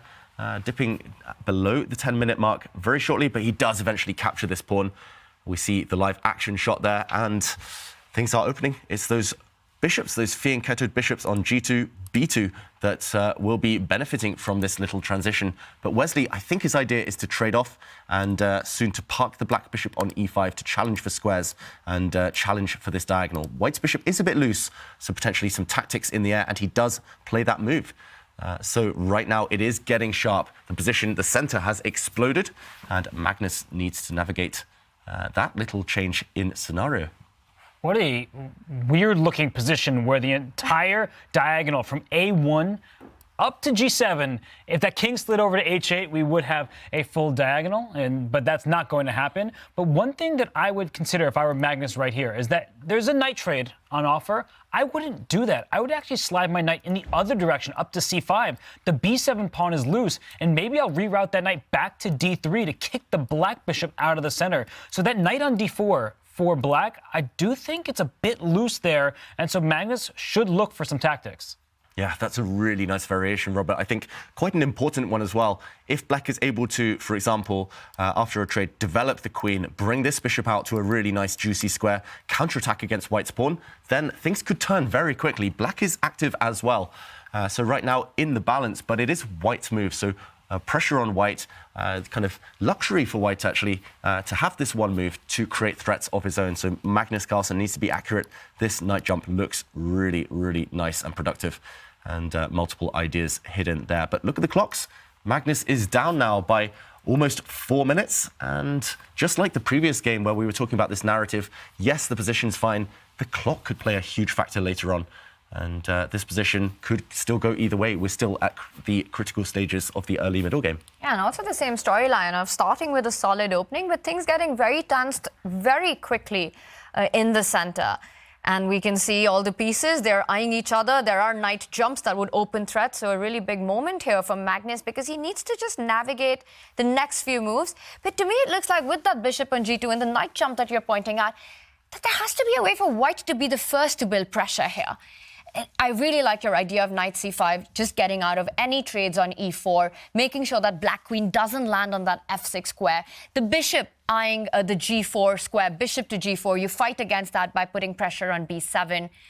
But Magnus, he's taking his time right now.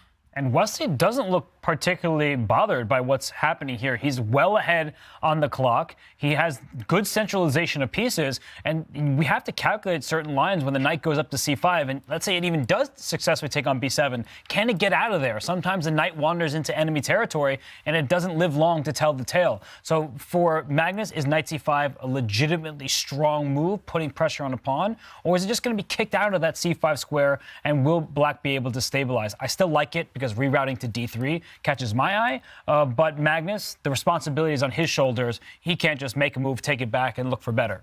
It's really tentative play, though. Hesitant play from Magnus Carlsen. He's now down more than 5 minutes on the clock, and yeah, no sight of a move yet. I will say this type of position does tend to suit Wesley So's style, because yes, there's a bit of calculation, some short, sharp 2-3 move lines here and there that you have to work out, but fundamentally, black's position is very sound. No real weaknesses for black, no real targets that white can head for, and the more trades that happen, actually, the more that might suit black, because white does have these weaknesses long-term on the queen side. So Wesley feeling confident unless Magnus can unleash something here and now.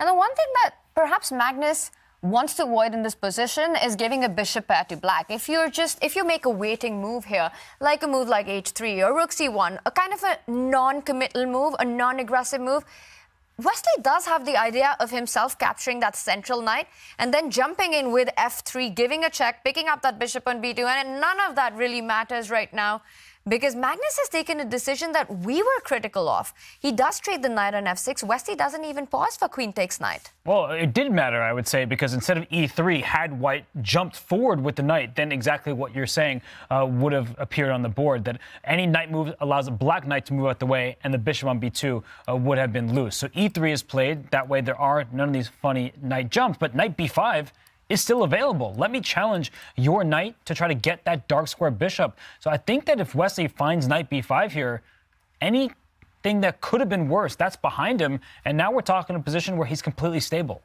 Yeah. Looks super tempting right now. A little bit to calculate, I guess, after knight to b5. If that knight is captured, queens might disappear.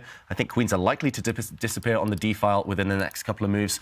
But yeah, ultimately, that looks quite safe for black. Maybe the other option would be to just drop back to one of these two squares and say, yes, this tension is a bit odd between the bishops, but black's definitely not having the worst of those. I think it's more about the fact that black needs to accelerate play right now. Otherwise, this bishop will be inferior to its counterpart, white's bishop putting pressure. Black's simply stuck at home. So that's why I feel we're all quite attracted to this move, knight b5, kind of accelerating the play, forcing the tactics, and they look fine for black. And at some point, as black, you want to make the move c6 to blunt out that bishop on g2, to make sure that that b7 pawn doesn't remain hanging. Wesley finds the accurate way. He goes knight to b5. The bishop on b2 will be picked up. So he does get that bishop pair going. And once he's able to get c6, what white is relying on is perhaps to get the knight back to d4, making sure that more pieces, more minor pieces get traded off. But to me, that looks like we're headed towards a second draw. It looks very likely. And Magnus, I think he cursed himself briefly. He is not happy with his standard of play. He's not even looking at the board right now. But what's just occurred is white steals a pawn on c7. Yes, the white rook in the corner is under attack. But if black takes white's rook, white takes black's. I still think this is what Wesley should go down, because after bishop takes rook, and we're just going to see this, we don't have to show you it, bishop b2 right now, those queenside pawns are quite vulnerable. So even though white is ahead material at the moment, you have to be really careful. Bishops are long-range pieces, and a bishop coming out to e6 quite quickly. Next, b3 can be in danger. If you're Magnus, perhaps you just acknowledge this should be a draw, and you make that draw happen before it gets too late. And Magnus low on the clock as well. He can push the a pawn one step ahead and then try and get that knight out to b6. But Wesley, will develop that other bishop to e6 as we were talking about it. Give up the b7 pawn. The bishop's activity is more than compensation in this position. How likely is this to end quickly in a draw? Oof.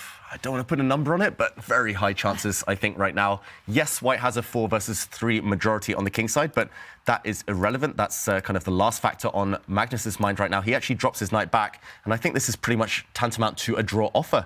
If black goes and takes this pawn now, white will be able to take off this black bishop, even maybe go a pawn up again, but we would see opposite color bishops. The rooks might not stay on the board too much longer, and I think this might be in its final throws, this game. And I'll say that the rooks coming off the board is really the essential point, because after black grabs this pawn on a3, white takes the bishop, b7 falls.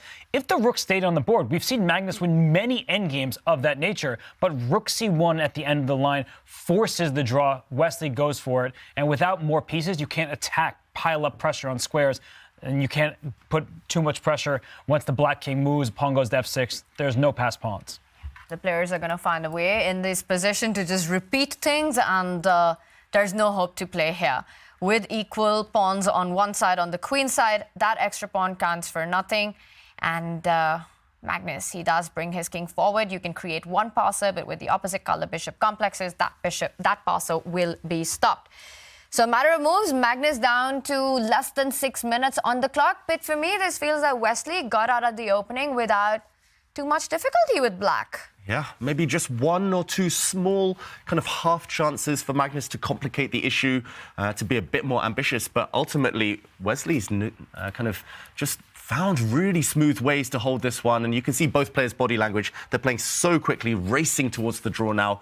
Ultimately, white will only be able to create 1 passed pawn. You need 2, though, in opposite color bishop endgames. Black will blockade on the dark squares. Black's king can even just park itself on a square such as e7 later to block that advance of the e-pawn, and this one, yeah, simply nothing to do. It's only one pawn. Opposite colour bishops always play on to the end, especially if you're pawn up, just in case. But at this level, at this elevated level, unfortunately, just a draw. No one won a game by agreeing to a draw, but this one is, regardless of how long it goes on, is headed that direction. Magnus doesn't immediately fall back with the king, implying a repetition. He does move the pawn forward, so he is going to play this one out. Wesley puts all his pawns in the same color as his own bishop just to make sure that everything remains defended.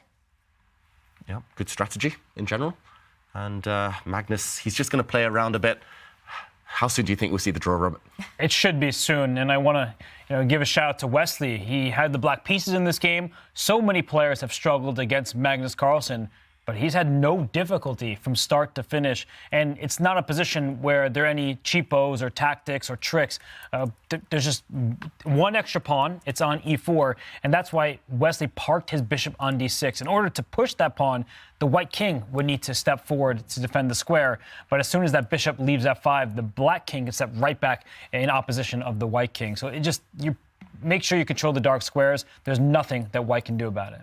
I think it's about to happen now. We're going to see the bishop shuffling around with no way to improve, no way to even really find a way to get that e-pawn moving forward. But perhaps if the king was to step in opposition right now, what Magnus wants to do is give a check from the other side, from that e8 square. And then we will see the line that you were pointing out with the e-pawn moving forward. Yeah.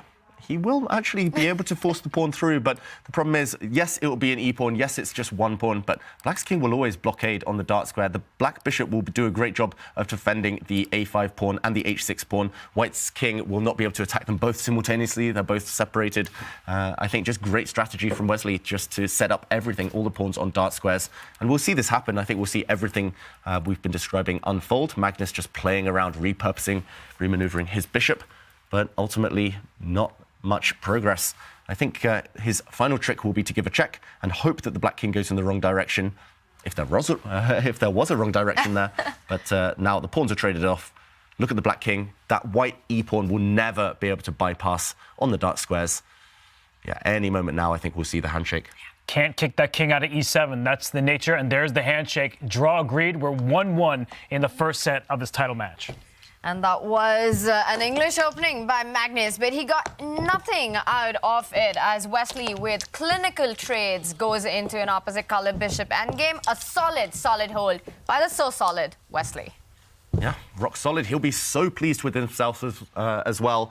Often your first black game, there's nerves jangling. You know your opponent will come for you when they have white, but ultimately he didn't face a single problem at all. He was always in control. And roles reversed in a way where the player with the white pieces was the player that was in some time trouble. So for Magnus Carlsen, you see him stepping out of the playing hall into the hallway in Toronto. He got all of nothing with the white pieces. Credit to Wesley. Stubborn defense, never gave him a chance. Yeah, very similar to what we saw from Magnus in game one with the black pieces. So we are seeing a cagey fight between these two players, which has left us with a 1-1. And we will be having game 3. 2 more rapid games. And again, in this format, yes, you can hide, but you can't. You can't survive forever from the decisive result, because there will be an Armageddon in case of a 2-2 tie. It's still far away, and to me, it looks like the players are just settling into a match. It is a long match. It is first a best-of-2 set, and if that's a tie, it goes into the third final set.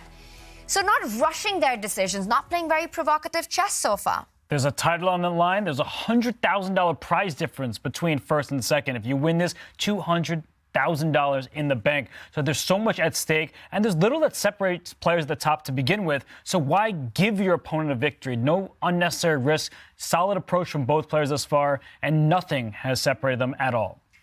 A really even fight, and we haven't really found one player get a big advantage or a dominating position out of the opening. David, the second one also had a similar narrative to what we saw in game one. What stood out to you? Yeah, very similar narrative, just high quality chess in general. And chess with best play should objectively be a draw. There was one moment maybe Magnus Carlsen would have been kicking himself that he didn't apply more pressure. Perhaps he could have kept more pieces on the board and asked more questions, but it was here that things pretty much fizzled out towards that peaceful outcome. Magnus Carlsen, we were talking about a knight jump. This tension between knights is really awkward. He could have jumped to c5, applying pressure to this b7 pawn. And if black now reacts and, for example, blocks this long diagonal, then ideas such as dropping the knight back, kicking away this bishop, and the game would continue. It's hard to imagine too big an advantage here for white, but at least these bishops on long diagonals do give you good long-term prospects. And instead, however, Magnus couldn't stand the tension. He wanted to trade things off. But it was in this position, after pawn to e3, Wesley found a really nice way to totally neutralize any prospect of an advantage. Knight back to b5, profiting from this pin. It's actually a pawn sacrifice, as we saw after a few trades. Knight takes pawn on c7 now, but as we saw, everything just disappeared. Takes, takes, takes, and at the very end, after a few more adventures, we saw this dynamic. Opposite color bishops, dead draw. And Magnus Carlsen's not going to be unhappy with the result, but at the top, they just want to apply the pressure, as you were saying. So they kick themselves. Why couldn't I make Wesley sweat more? There was no sweating in that game. The result was never in doubt. Wesley So played perfectly. He held a draw. He gets white pieces in game 3. It is ultimate glory on the line, championship on the line, $200,000 for the winners. So much at stake for these players, and the battle between the two best performers starts with a cagey fight. And of course, celebrating chess, we also have really cool posters to decorate your walls. Bring more chess into your life with these displayed posters. They're lightweight, they're easy to hang, they look really fun, and they're probably going to inspire you to play some more chess. Displayed.com/chess is where it's at, and there is a 33% off with the code CHESS. It's just chess, chess, chess everywhere. And there is more chess coming up as we are about to go into game 3 of the big final between Wesley So and Magnus Carlsen. Currently, the match is tied. It promises to go down to the wire. We are expecting more provocative chess. Subscribers, stay with us as there's a fun trivia coming up just for you.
Everyone, it's Kaya, roving reporter for the CCT Finals. I'm going to give you guys a venue tour. So coming out of the elevator, that's where the players will be entering all their games every day, heading straight into the player lounge. So they can sit here, relax if they want. Coming in here, this is everyone's favorite place. This is where we have the catering. And the catering, Kenti, is awesome. Oh, yeah. As you can see, best part of Champion Chess Store is just right here. It's the food. It's amazing. I'm having an egg burrito. Oh. I'm about to be so energized for today's time. The food is amazing. Okay, enjoy your breakfast burrito. I'm gonna take you guys in here. So I'm actually gonna say this is where the magic happens. First of all, in the corner here, that's where I have my mix zone and I get to interview all the players in between games. And take a look at this. Take a look at all the screens, all the equipment. A lot of fantastic people are here to make this event happen. I did say that's where the magic happens. Well, actually, this is where the magic happens. This is the venue, you guys. A huge room, actually, and so much equipment in here. I actually heard we have 20 cameras rolling here every day, to show you guys what's happening on the boards. Should I try a chair? I'm not sure if I'm allowed though, but okay. Loving the CCT Finals, and thank you for joining this venue tour.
As the biggest chess stars are in Toronto, we are also celebrating with more, and this time it's the Chess Kids stars versus the streamers. That's happening on the 18th of December. That's this Monday, and you don't want to miss out on this big challenge as the phenom, the 10-year-old Fabiano from Argentina. He's just playing some brilliant chess.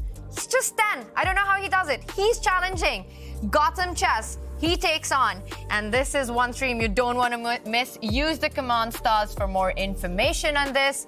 And right now, it is time for the stars which are shining in this city, and that is the biggest names in the chess world. And two of the biggest performers are fighting for the finals, the top prize, $200,000 on the line. And of course, crowning of the ultimate king of the Champions Chess Tour. And look at that crowd. It is the fan zone in Toronto. Some big names there as well, as we're being informed. We've got the chess bras, we've got grandmasters, we've got everyone enjoying chess. James somewhere in the mix there. I wish we were there as well. That looks like a lot of fun. But two players for whom the fun has to wait. It is Magnus versus Wesley. That's on Game 3 coming up. 2 kg draws. Kaya caught up with Wesley So. Wesley So, you didn't seem to be in any sort of problem in that game with the black pieces. Do you agree? Yeah, well, so far so good. Hopefully I can maintain it all throughout the game. But it's actually funny because Magnus played this same exact line against me with the other color, like he was black, I think in 2021. So 2.5 years ago online. Yes. Good memory. No, well, that's the only reason I played this line, yeah. That's the only reason I studied this line, because I noticed Magnus been playing this knight f6 stuff. When actually he played it against me 2.5 years ago, I've never seen it before. I was like, a knight f6. But it's actually pretty good. Like, it's really, really solid, because usually you play knight b6, but then it also makes sense to bring the knight over to the king side to protect the king. So I'm not 100% sure if Magnus remembered our game, but actually we were following it pretty much all the way to the end. Like that game in the online, I was white and I had to win it. So I didn't really get any chances. But I think even this knight b5 was played there, unless I'm crazy. So is that why you basically didn't spend almost any time here, or you were just completely in control on the clock as well? Yeah, because I just followed Magnus' game. So that's one good thing. I think when you're training in chess, people always ask how you train. And then some coaches, suggest puzzles, all that. But I think it also makes a lot of sense I think it makes the most sense actually to analyze your rivals' games. Like not just bits and pieces, but the entire game, opening, middle, and end. Like I learn a lot whenever I'm analyzing Magnus games. And basically the only time we've seen you in a little bit of trouble here in the finals is when you have been low on the clock there against Nodirbek Abdusattorov. Is that a big part of your tactics here, to just don't get into time trouble? Well, I'm trying, but it's easier said than done, because you kind of... Yeah, I think this position knight b5 was our game, actually. It's very funny.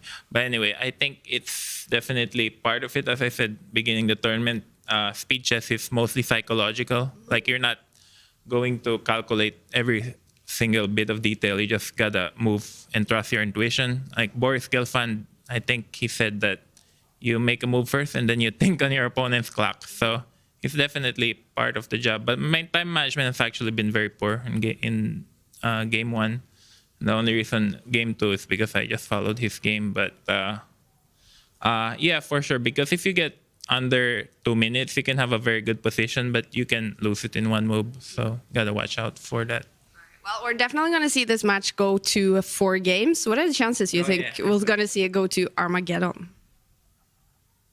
Well, I hope Magnus is not listening, but I mean, I wouldn't mind if both matches end in Armageddons because, I mean, he's a better player, so he got more opportunities with more games. But if Armageddon, anything can happen. So hopefully I can reach. Wow. Wesley wants it. We want it. Let's see if this goes to Armageddon. But first, game 3. Back to you guys. Bobby Fischer famously said that he doesn't believe in psychology. He believes only in good moves. And Wesley's so there saying that speed chess is mostly about psychology, about intuitive play.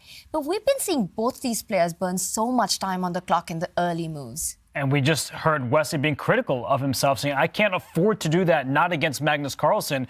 He also called Magnus the heavy favorite, saying, I hope Magnus isn't listening. I want Armageddon. So we never know with Wesley, how confident is he really? Is he just saying things to act a little bit like he's not the confident player that we know is capable of beating Magnus, as he did at the 2019 Fischer Random World Championship? And as he did a couple of days ago as well, in the round robin of the Champions Chess Tour Finals. It is going to be a big fight. David, 2 games to wrap it. And Wesley made it pretty clear he's happy to take it into Armageddon. What do you think? Are you expecting more aggressive, ambitious play by Magnus in the coming rounds?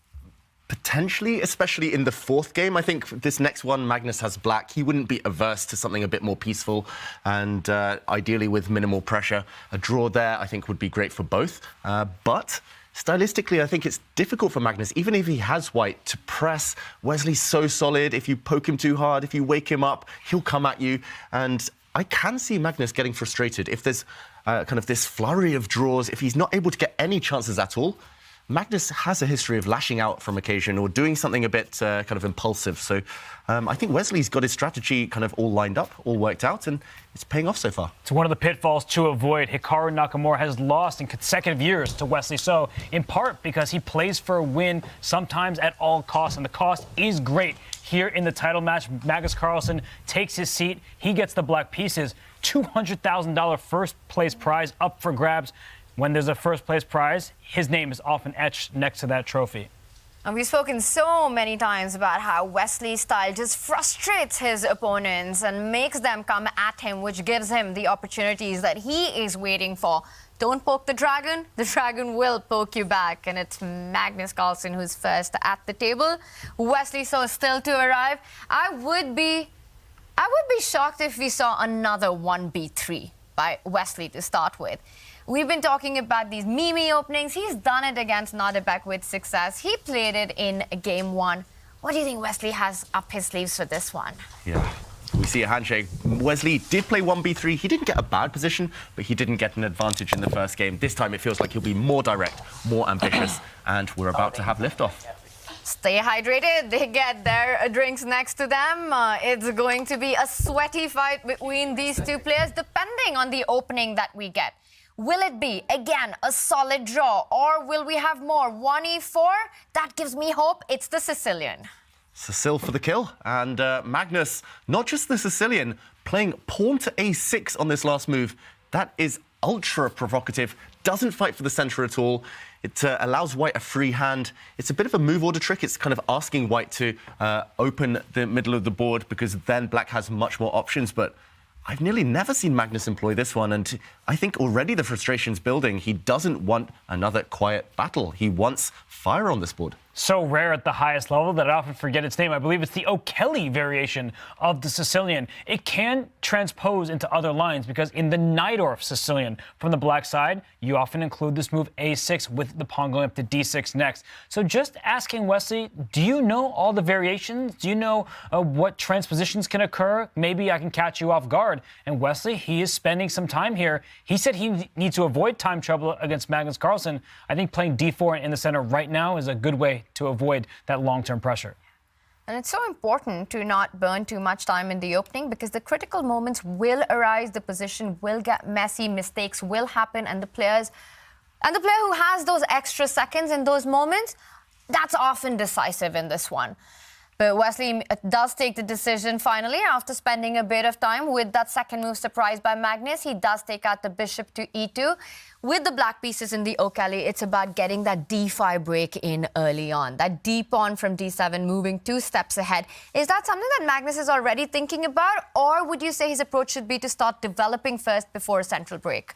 Normally, you want to get the pieces out, and I think this last bishop move from Wesley So might throw Magnus off. As you say, normally Black wants to break open in the center very quickly. You're kind of waiting for your opponent to commit, and you react accordingly. But White hasn't committed anything. White is simply developing. White's next move is natural, obvious. If Black does nothing, White will just castle his king.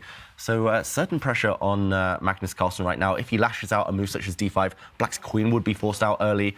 I think that might backfire. So I'm expecting a pawn push here or Black's knight to come out, maybe the queenside knight. Either way, Magnus, he's the one to launch the surprise. The O'Kelly, I must admit, I've forgotten that name too. It's that rare, as you mentioned, Robert. But OK, now we're headed into more traditional waters. An open Sicilian, potentially, depending on Wesley's next move. He pauses. Will he take with the pawn? Will he take the pawn with the queen? Will he take it with his knight? Lots of options here for Wesley So. And in standard Najdorf territory, we see White capture this pawn with the knight, and Black's pawns are in normal positions. He does, in fact, take with the queen here. So if the Black knight steps out to c6 to attack the queen will slide back in front of the dark square bishop. And I have to say, this kind of reminds me of some games that Magnus has played from the White side of this opening. So Wesley saying, you can do it, I can do it too. That was his kind of mantra in the previous game. He did mention, Wesley, that these two had a battle in the previous game, but with colours reversed from 2 years ago. So he's just copying Magnus's opening. He just says, OK, you often play 1b3, I'll play b3.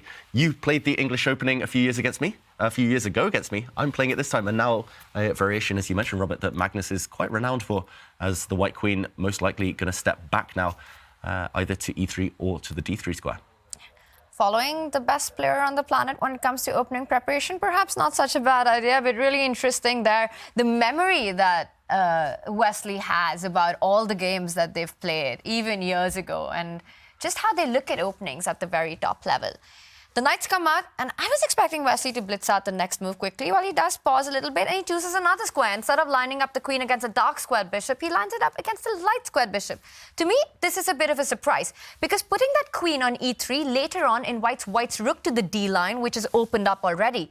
But this looks like it's not only going to come in the way of the bishop, but that eventual rook as well. He does want to develop his dark square bishop, so he doesn't want to be in its path. And right now, Wesley, he can just develop his queenside knight. He controls the center. That's the good news. Earlier, we were talking about a pawn break for d5 for Black. You often want to accomplish that in Sicilian defenses, but Wesley has that square under his control. But now we're getting into sort of a Sicilian dragon territory, where Magnus is going to develop his bishop to g7. That's a long-range piece, and it's going to be a fighting game. I don't think it's going to be particularly solid from here on out. Yeah, this is the most promising in terms of the rich possibilities for both players. The most promising position we've seen so far. And something happened. Did Magnus knock over a piece?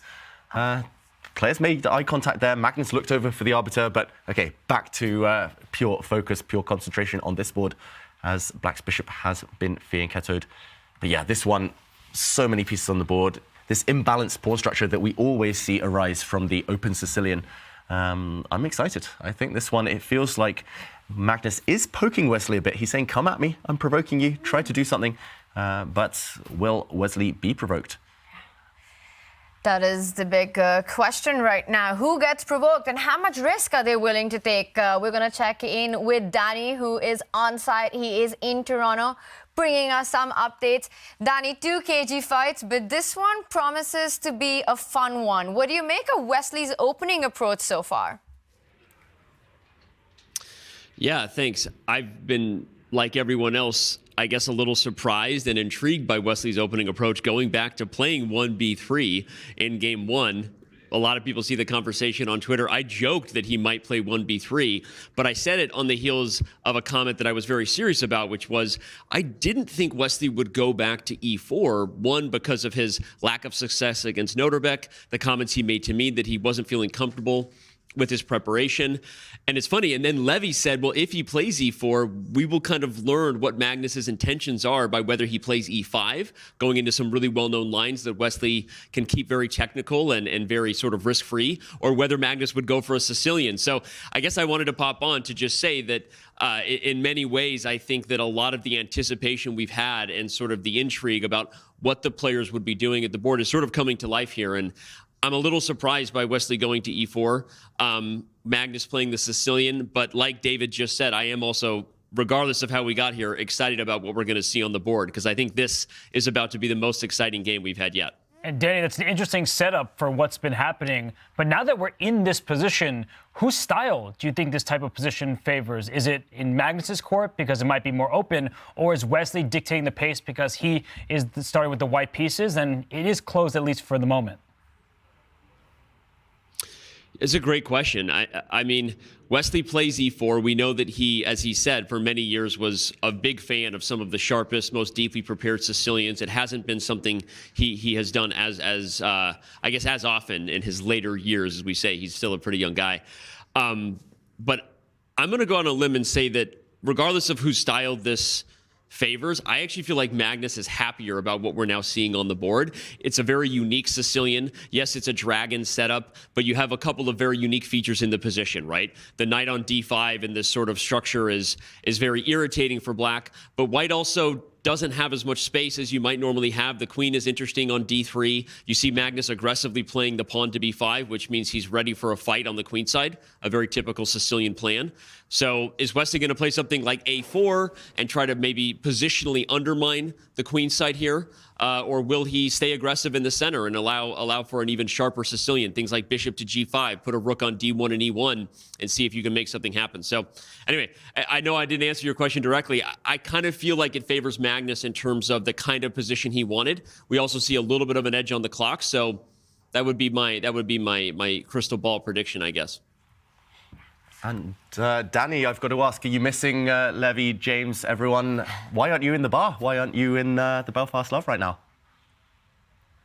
I'm not in the bar because I got work to do, just like everybody else here. And I saw, I mean, obviously Candy had a good time over there, checking in with the chess pros. Okay, bishop to g5. By the way, excited to see aggression from Wesley. And Levy is over there right now. He'll be checking in soon. Spoiler alert for those who didn't know that, or fans who were hoping to catch a glimpse of Gotham. He's actually over there right now. I think I'm going to head over there at the end of the day. I don't know. I want to be here just in case some crazy stuff goes down. But yeah, and I will definitely be there tomorrow. That's awesome. Chess over everything, Danny. We've been seeing the fan zone there, and it looks like everyone's having such a great time. What does it mean for Toronto to host this massive finals? I think for Toronto, the fans feel better this year than they felt about us last year. The Chess.com Global Championship didn't have a fan zone, and in the venue that we're in, we really didn't have any experience for fans. It was, I think, great for the players. We got a lot of compliments, but the fans weren't really pleased. This year, again, we didn't go as far as we'd like to go. Ultimately, our future is, I think, going to have even better experiences for fans. I'm hoping to deliver on experiences that are fans on site here with the players. Who knows? Maybe even with an ability to scream and cheer and shout when they see things they like. There's a lot of ways we think we can pull that off. So I think Toronto is super pumped to be hosting this event like last year. Obviously, the Candidates is coming here, so they're becoming quickly one of the most globally visited cities in the world in regards to elite chess. So I think they're pretty pumped. And shout out to all the fans who showed up and made it. As we said, it was completely sold out. The bar looks packed. And there they are, right there. And we see a little bit of simplification. Sorry, I'm in a chess brain. I know I'm normally the guy who's taken us away into the more off the board stories, but I'm pretty fascinated by what's going on here because I have a feeling my prediction was wrong. I made a prediction out there that I thought Wesley would be so solid we could very easily get 4 peaceful results before Armageddon. But I have a feeling we're going to see some spice on the board here, so that gets me excited, and hopefully the fans will be pumped to see that too. Yeah, that was really cool to see so many people in Toronto excited about this finals and in the fan zone. We saw Aman in there as well. And I think I spotted Maxime. Not really sure if that was Maxime. But it looks really cool. Danny, we will check in with you. Lots of trades have happened in this one. A very different position. We're going to deep dive into this and keep us updated with everything that goes on there.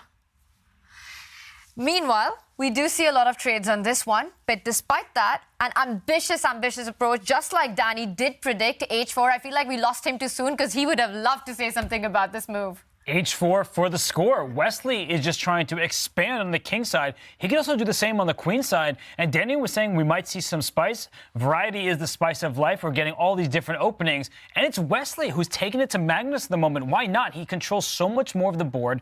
Right now, the queen side is undeveloped for Magnus.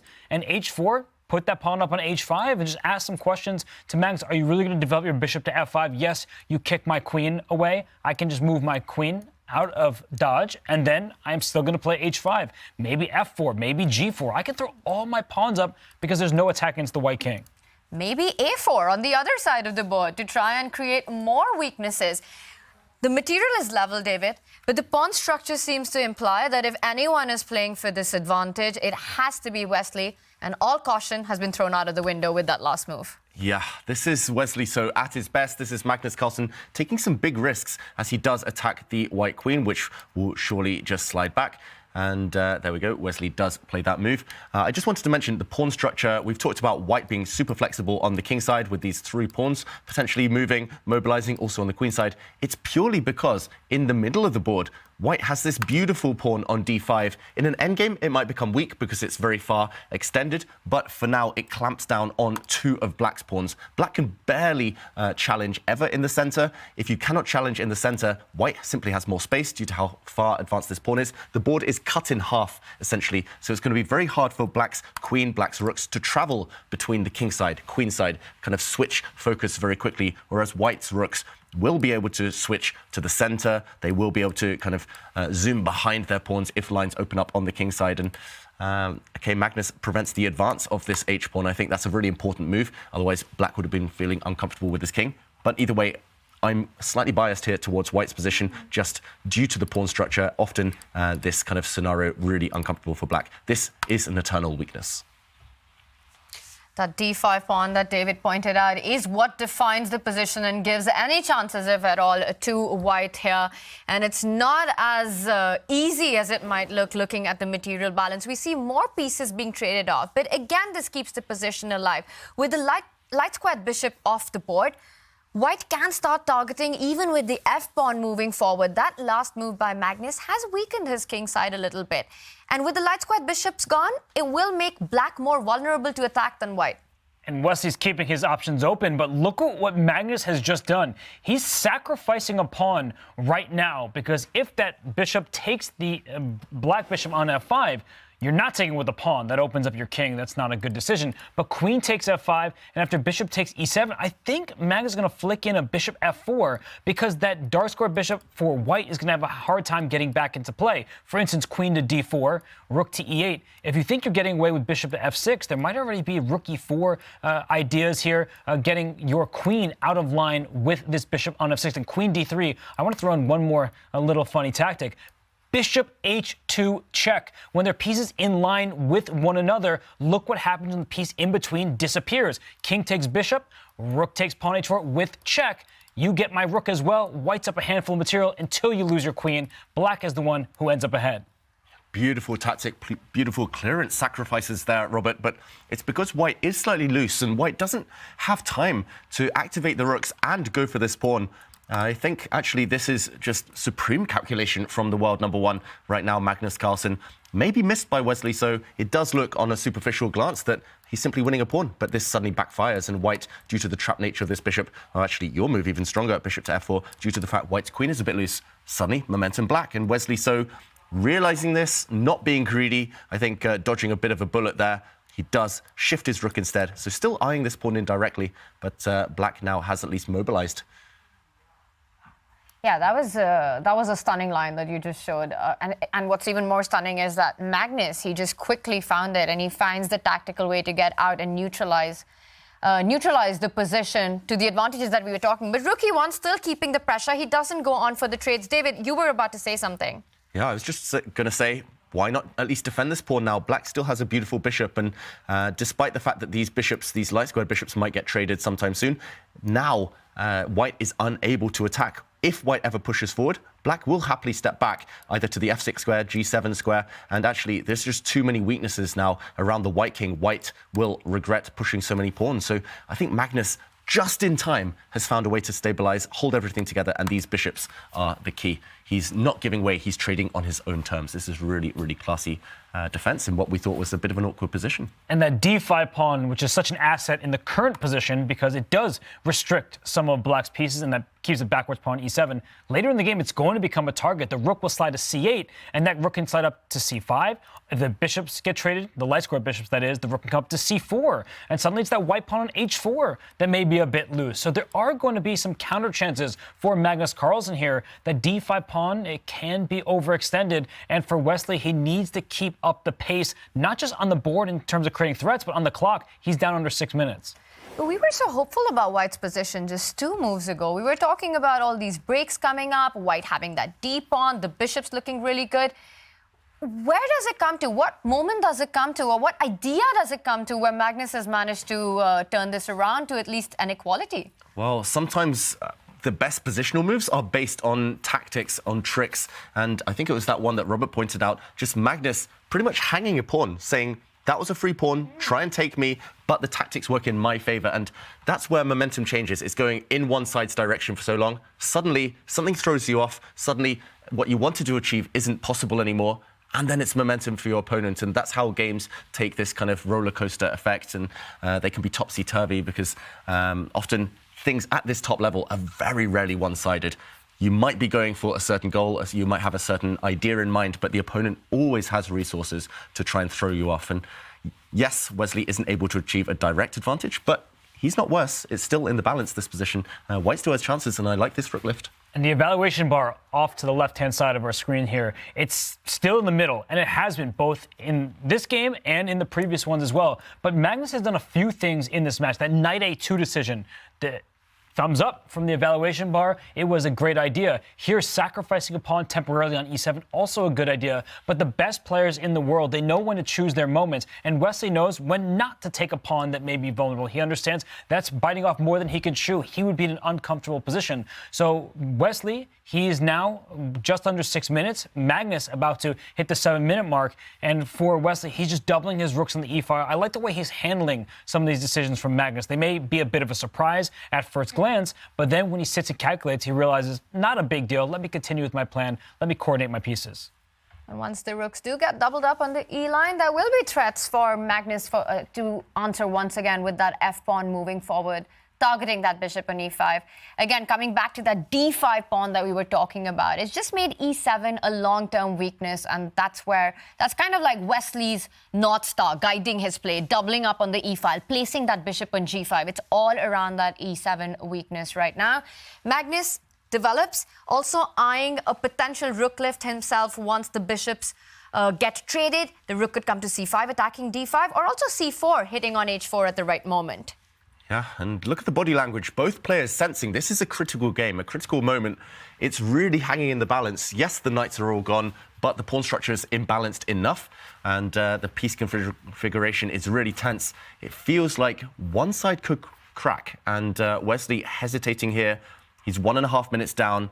He does play the consistent, the most logical follow-up to his plan, enacted by lifting his rook up the board. And now, how will Magnus react? Quick pace here, trades off the bishops. Your move, Robert, I think incoming. The black rook on c8 needs to activate. There is, for the first time in this game, the hint of a threat of White's f-pawn coming forward, kicking away Black's stabilized central bishop.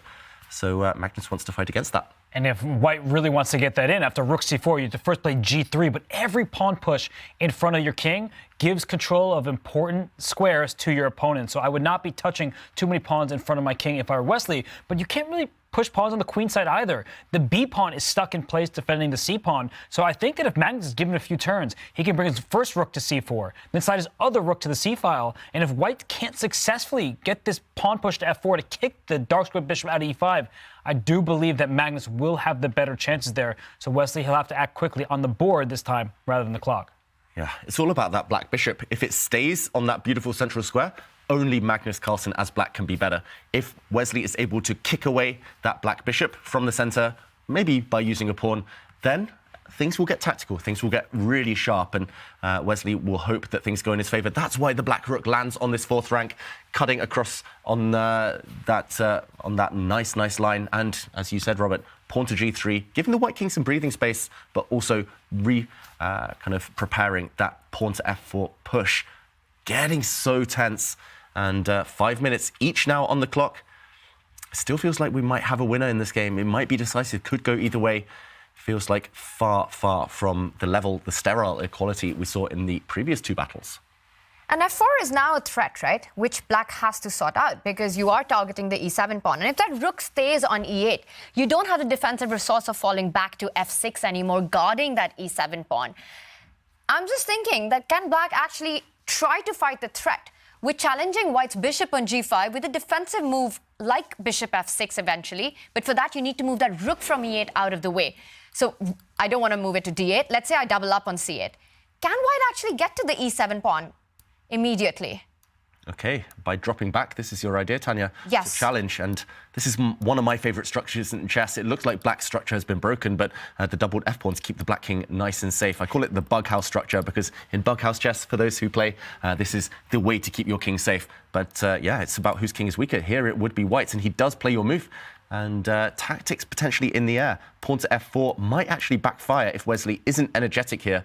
Feels like black's bishop holds the fort. It is the glue holding things together, but it's enough, and black's rooks might be superior to their counterparts. Unless there's a sacrifice on e7, tactics suddenly... We could invert the move order. That's what I'm wondering about right now. Let's say I take on e7 first, so your queen is in line with the white rooks, and then I play f4. What's going on here? This looks like a messy position because I'm threatening to win a pawn on e5. I have both of my rooks there. You can't play this pawn push to f6 because your g6 pawn will be loose. So now there are questions that Magnus will have to answer. The white's king is out in the open after pushing all those pawns. Yeah, Wesley, if he goes for this, he needs to judge it correctly. This white king will be weak. There's various ways black can defend here. Yes, Wesley might even go up a pawn, but this white king with queens, rooks, all the major artillery on the board, I mean, this is so double-edged. So, moment of truth. If Wesley doesn't go for this, it might be too slow. I think I saw him reaching out. It's not the bishop. Again, a more cautious approach here. He's going for a rook trade. But trading pieces suddenly, we mentioned it. If black keeps the bishop, on this e5 square, black is better long term. And yeah, the black queen might come out at some point. Black can kind of curl up into a ball, put a king on g7, bishop on f6 at some point. I think Wesley might be losing the thread. He's reluctant to take a risk, go forward, but maybe he had to just be principled, be aggressive there. And it's a position where that d5 pawn is going to be something that white may struggle to hold, because if that second black rook steps up in front of the c4 rook, go up to c5, put immediate pressure on the d5 pawn, and the black queen slides over. Suddenly we could talk about Magnus going for a win, but I like his decision first. He brings his king up to g7, covers the f6 square again. Also, maybe in some positions you need to cover the g6 pawn, so you can push your own f pawn to f6 to kick that bishop out of there. But either way, I like the way that Magnus is handling this, and both players under 4 minutes. It's getting into territory where speed, it can kill, but it's needed here. Yeah, feels like Wesley maybe just needed to go for that, take a risk, be energetic. After all, you don't beat the best player in the world by being timid, and I do foresee a position where Magnus can start grinding. That's where we know he loves to kind of exert his authority over the opponents, even the best players in the world. If he gets a small advantage, like the weakness of white's far advanced pawn now, we mentioned it, trading everything off, that pawn is weak. So Magnus has a few things long-term in his sights. Wesley needs to act dynamically now. And speaking of acting dynamically now, I just want to point out that this sacrifice of bishop takes pawn will not work anymore. And that all comes down to Wesley's last move. the whole idea falls apart because that rook from e3, which moved to e4, has actually cleared out a diagonal.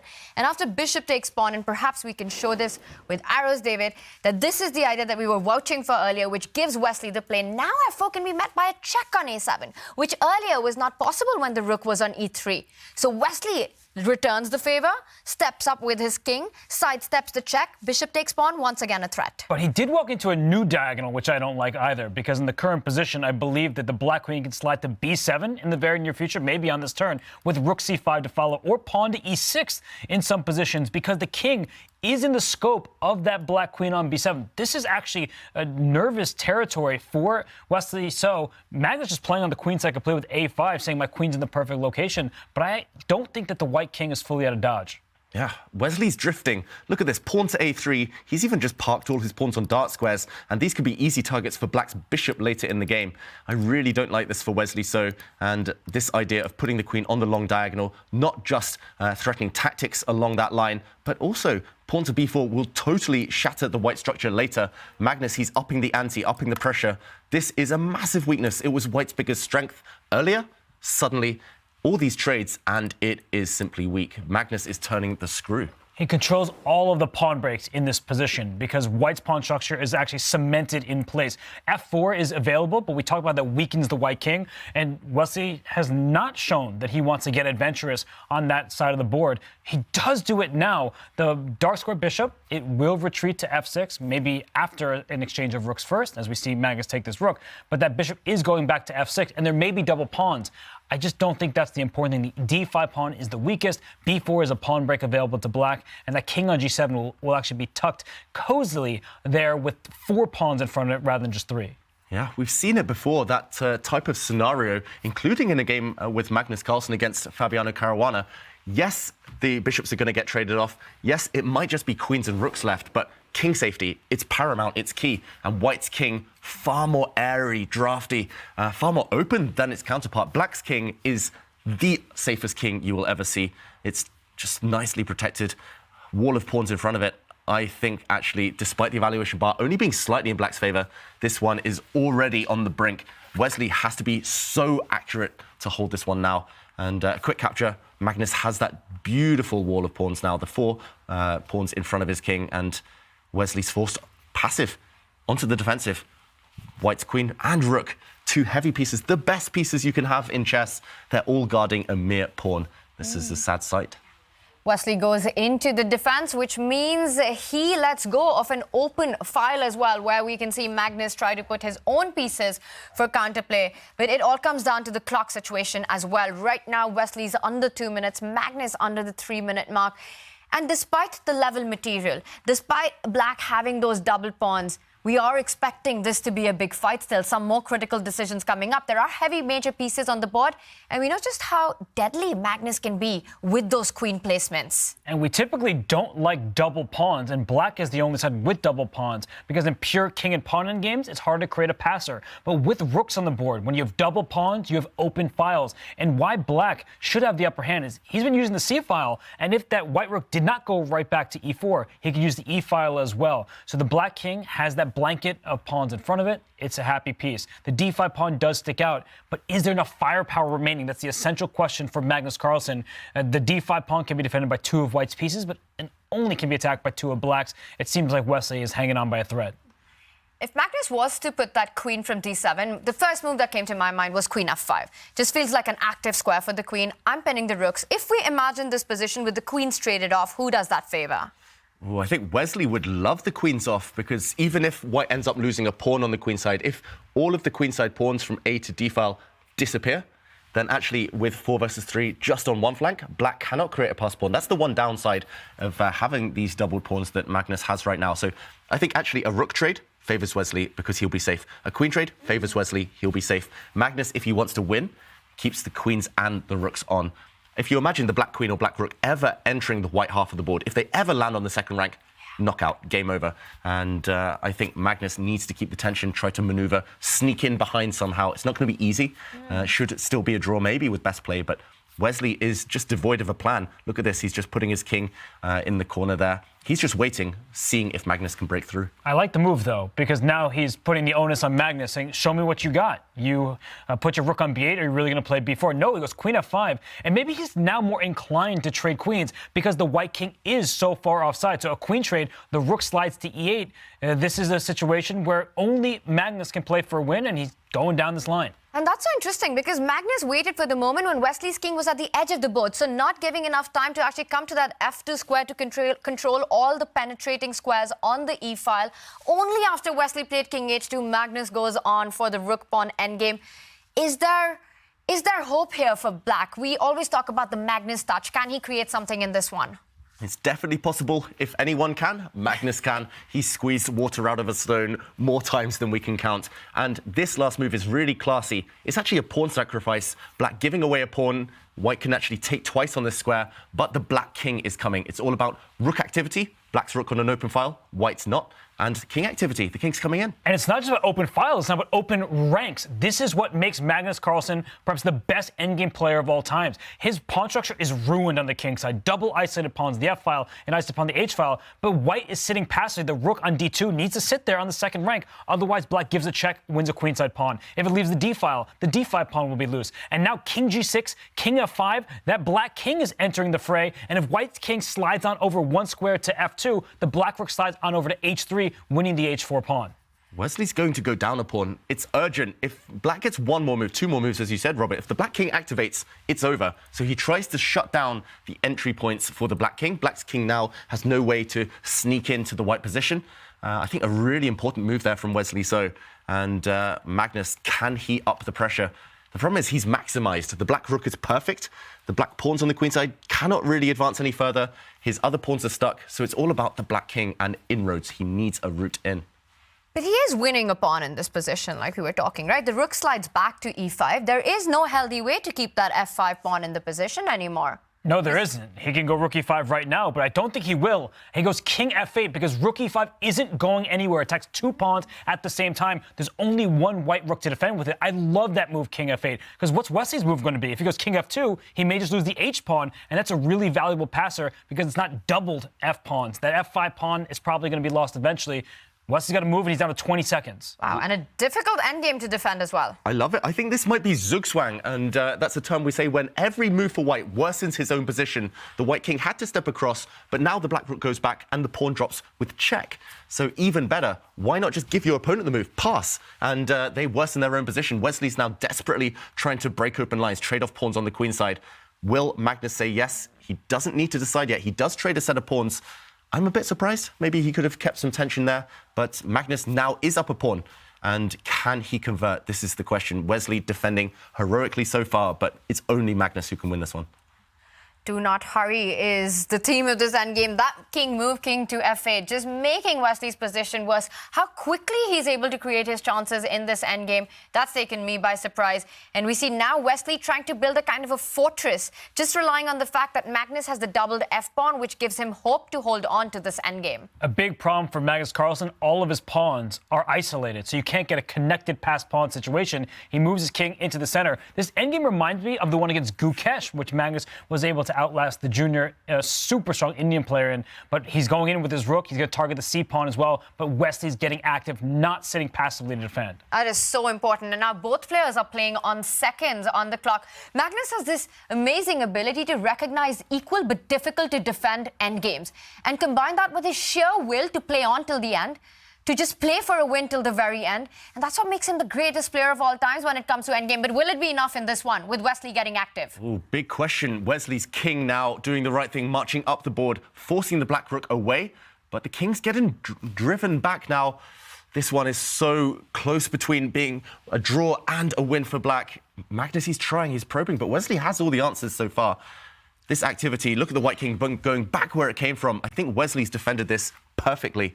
Under 10 seconds, Magnus now, he might have lost control. And White's king is coming in. Yeah, he's using his king as a weapon, and there could be some mating nets around the black king. The rook on a7 makes sure that the black king cannot jump up the board. But now we're going to pass pawns on opposite flanks. Black already has established pass on the b file. White's going to win the h5 pawn. It's going to be a pawn race. And there's still one extra pawn, but it's all about who gets those pawns moving first. It looks like Magnus's pawn is closer to queening than Wesley's. Magnus's pawn is closer, but black's rook is trapped on the wrong side. You always want rooks behind passed pawns. White's rook is keeping that black b pawn under lock and key. And why has he allowed the black pawn to run? His king could have stepped across. His king could have stepped across, but he was worried about black pushing the b pawn and delivering a check. But right now, can't that pawn go all the way up to f2 and the rook will go to h1 to stop the pawn? It may sacrifice itself, but black's pawn cannot be stopped. Black's making a new queen. Magnus Carlsen is going to win. Wesley forgot to keep that pawn under watchful gaze, and it's game over. A couple of checks, spite checks. Magnus's king is going to dance easily out of them, and now just prevent the white pawn promoting. We see a check first of all, and Wesley resigns. Wesley resigns. Magnus Carlsen does Magnus things in the endgame, takes the point, takes the lead in the finals with the black pieces. What a win that was. It was reticent play from Wesley So, and Magnus Carlsen pounced. He senses it when his opponent doesn't want to strike. Wesley had to do it earlier, and Magnus is the first to deliver a huge blow in this final match. He does deliver that blow in classic Magnus Carlsen style, and starting with 2 draws at the start of the day. We move on to Magnus Carlsen taking the lead, which means game 4, Wesley has to win on demand. It's a must-win for Wesley So, or Magnus Carlsen will take set 1. And we've been talking about Magnus Carlsen being the greatest player of all times in the endgame. David, did he just prove that one more time? There's no doubt Magnus Carlsen is one of the best endgame players in history, and that was just clinical. He started the endgame level material. Somehow Magnus managed to work things in his favor. Wesley defended so well for so long. 40, 50 moves he defended, but ultimately he did crack when low on time. And I just wanted to point out in the pawn race, the critical moment, Wesley simply didn't have enough time on the clock to hold it. And it was here that after pawn to f5, Magnus racing with 2 pawns, not just 1, Wesley did fall apart. He pushed his own pawn when he needed to track this pawn, the f-pawn, with his king. He should have stepped back, and he was afraid here that the white king would be vulnerable to checks. But after pawn to b3, do not take this pawn. After you take this pawn, you will get checked from behind next move. No matter where you go, black will promote and cost white his rook next turn. But instead, it's now a race. Now you push your h-pawn, and after this pawn steps forward, you use black's pawn as shelter. You step in front. This is so difficult to find. Maybe with 30 minutes on the clock, he would have found it, but not with a few seconds. And white's pawn acts as enough of a distraction to save this game. Instead, after pawn to h5, we saw black win the race. The pawn pushed, and at the very end, white had to resign, because simply here, black's rook will stop the pawn on the next turn, and black's pawn will promote. We often see this concept of an umbrella pawn when someone's attacking. You leave the pawn in front of your king because it doesn't open a file. Here, it could have been used in the end game so that the black rook couldn't free itself to deliver a check and allow his own passed pawn to promote. Impossible to find with no time on the clock. Wesley gave it his all, but Magnus, he was relentless. He did not allow Wesley to escape easily, and he was able to convert for a full point. Magnus Carlsen, with his endgame touch, he just always plays on until the last drop of hope is squeezed out of the position, and this time he scores the big win. Wesley, he kept up the defense, but eventually crumbled under pressure. It's advantage Magnus, and overall it's advantage Toronto, because everyone there is having so much fun right now in the fan zone. And we've got Levy joining us with everyone there. Levy, what was the reaction with that crazy race, that endgame that we just witnessed in the fan zone? Yeah, Tanya, thank you. And by the way, great call there. The reaction was spectacular. We got a roaring amount of applause. This is basically something that you would imagine if the Maple Leafs or Canadians or any other Canada-based hockey team would be playing on a Friday. What is today? Friday. So I think today's Friday. The pub is completely full. The venue is packed to the brim. We got people here with chess sets playing in the back, and they were screaming, applauding. So the advantage is 2-1 Magnus, and we'll see if Wesley can fight back. And Levy, what's the reception been like? You're there, everyone, is excited to meet you, I'm sure. I see Fabiano and Maxime behind you as well. So what are the fans, are they enjoying their experience, getting to meet some of their idols? Oh, it's incredible. Absolutely amazing. I'm actually lowering the average elo of the stage here. I've got Fabiano Caruana, I've got Maxime Vachier-Lagrave, Amon Hamilton, chess grandmaster and world chess boxing champion at this point. So I'm just super pumped to be here. I interacted with some of the fans behind me. I didn't even know that earplugs had wires still in 2023, but this is super cool. This is the only way I can hear you guys because it's so loud behind me. It's incredible. I've never seen anything like it for chess. Over the last couple of months, I've done a couple of book events in the States, also in London recently. I was going to have one here in Toronto, had to postpone it, but it will happen in January, and I never thought I would have 400 or 500 people under one roof, all cheering at chess on a screen. So, guys, I think we're doing something right. And Levy, we heard that players in Toronto, all these fans that were rooting often for Wesley So, were they a bit disappointed to see Magnus win it, or they're just happy to see great chess? I think they just want to see as many games as possible. They would be excited if, let's say, one of the players won 3-0, 3-0, which is the minimum amount of games you'd need to win 2 sets. But I think they just want to be here because they got drinks, they're having a great time, and the more games we have, the merrier. Levy, I see Fabi and Maxime behind you. What are they looking? Are they playing music? Because it looks like a DJ pose to me, or are they watching chess right now? Yeah, I don't need to continue to be reminded that I'm a lower-rated player than the other people to my left, but thank you, Tanya. Yes, there are very strong Super Grandmasters here. They are analyzing games. The games are being broadcasted live to a massive audience behind me, and it's actually kind of tough. I'm not sure they can hear. Everybody's chatting, having a good time, playing some speed games against each other, but there is a chess broadcast going on Twitch, maybe on Kick as well. So they're just deep into the action, and we're getting insights from 2 of the world's best players. We're getting insights from a chess boxing savant in Amon Hambleton, so I mean you can't ask for anything better than what we've got going on right now. Damn. Lucky Toronto. That looks like a lot of fun. Levy, we'll catch up with you later. Been awesome chatting, and say hi to everyone there for us. Hello from Oslo. Levy Rosman is down in the fan zone having a lot of fun, and Maxime and Fabi having a lot of fun there. And the fun doesn't stop for Magnus Carlsen. After the Champions Chess Tour, he will be trying to defend his World Rapid and Blitz Championship title as well. Lots of chess coming up, and so important to get the momentum going in this match for Wesley So as he faces the world #1. Things are not looking good right now. The darkness behind Magnus is on the board for Wesley, but Wesley has to strike back in this upcoming Game 4.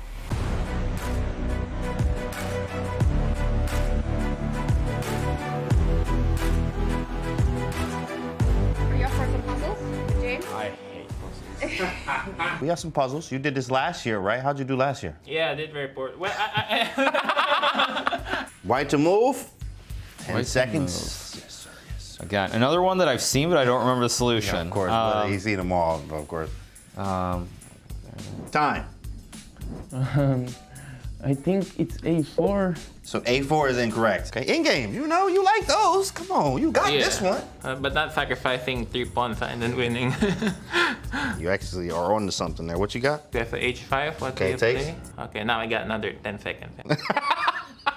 I'm gonna guess that it is it's A4, Okay. Bishop A3, and then I think it's Knight C5 there. Nope. That's what it is. You gotta reverse it. Reverse this, flip it around, flip it, flip everything. You close. A4 is in there. So the problem is in my mind, it's like I'm trying to recall something rather than calculate. Rather than calculate, right, Because right. like I know Because I've seen it before, right, correct, but, correct. This one I might actually fail because, like, I mean, it's probably H5. Okay, G8. takes, yeah. Yes. And here, of course, there's a debate. Yeah, right. Yeah. Yeah. G6, Yep. take, Yep. E6. Got him. Bishop A3 is Got 'em. forced, and this is like the only moment that will trip me up.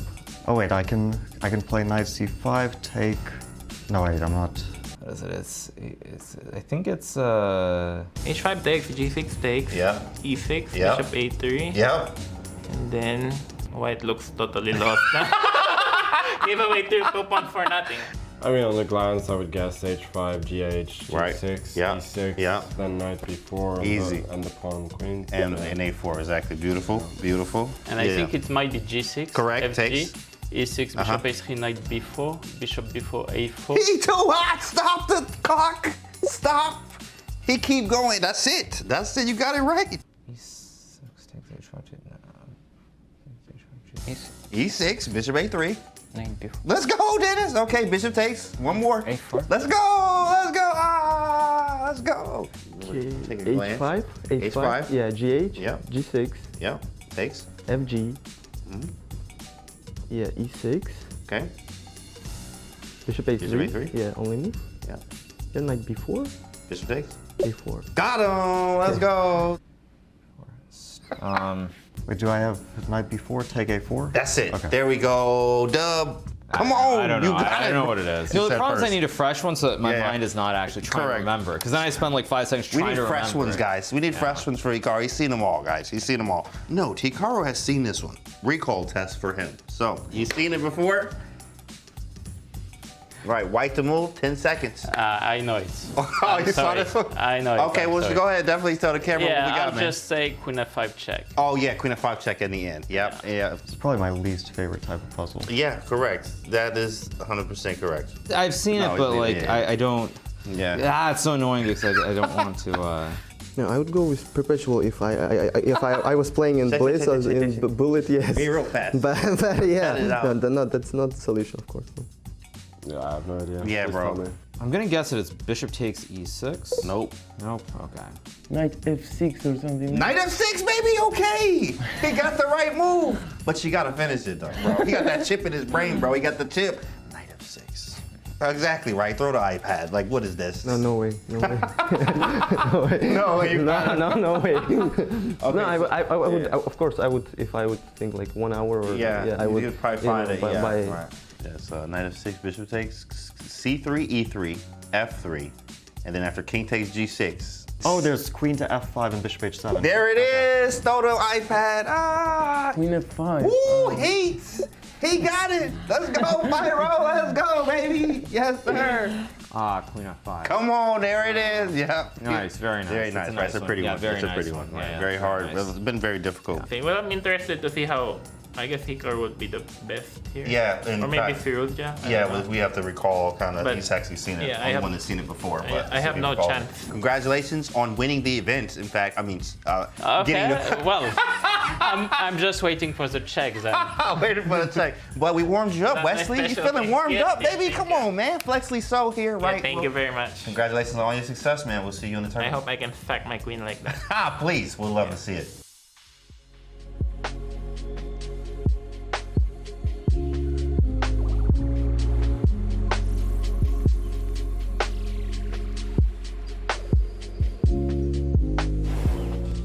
I think he's going to lose on the clock, Wesley. If he doesn't lose on the board, he still needs to save it on the board, especially after that last move, White's Rook getting active. Wesley's smiling. He knows it's going to be all over soon. 20 seconds and Magnus wins. Wow, look at that! Magnus Carlsen in Armageddon finally beats Wesley. So, and look at that reaction. That is huge.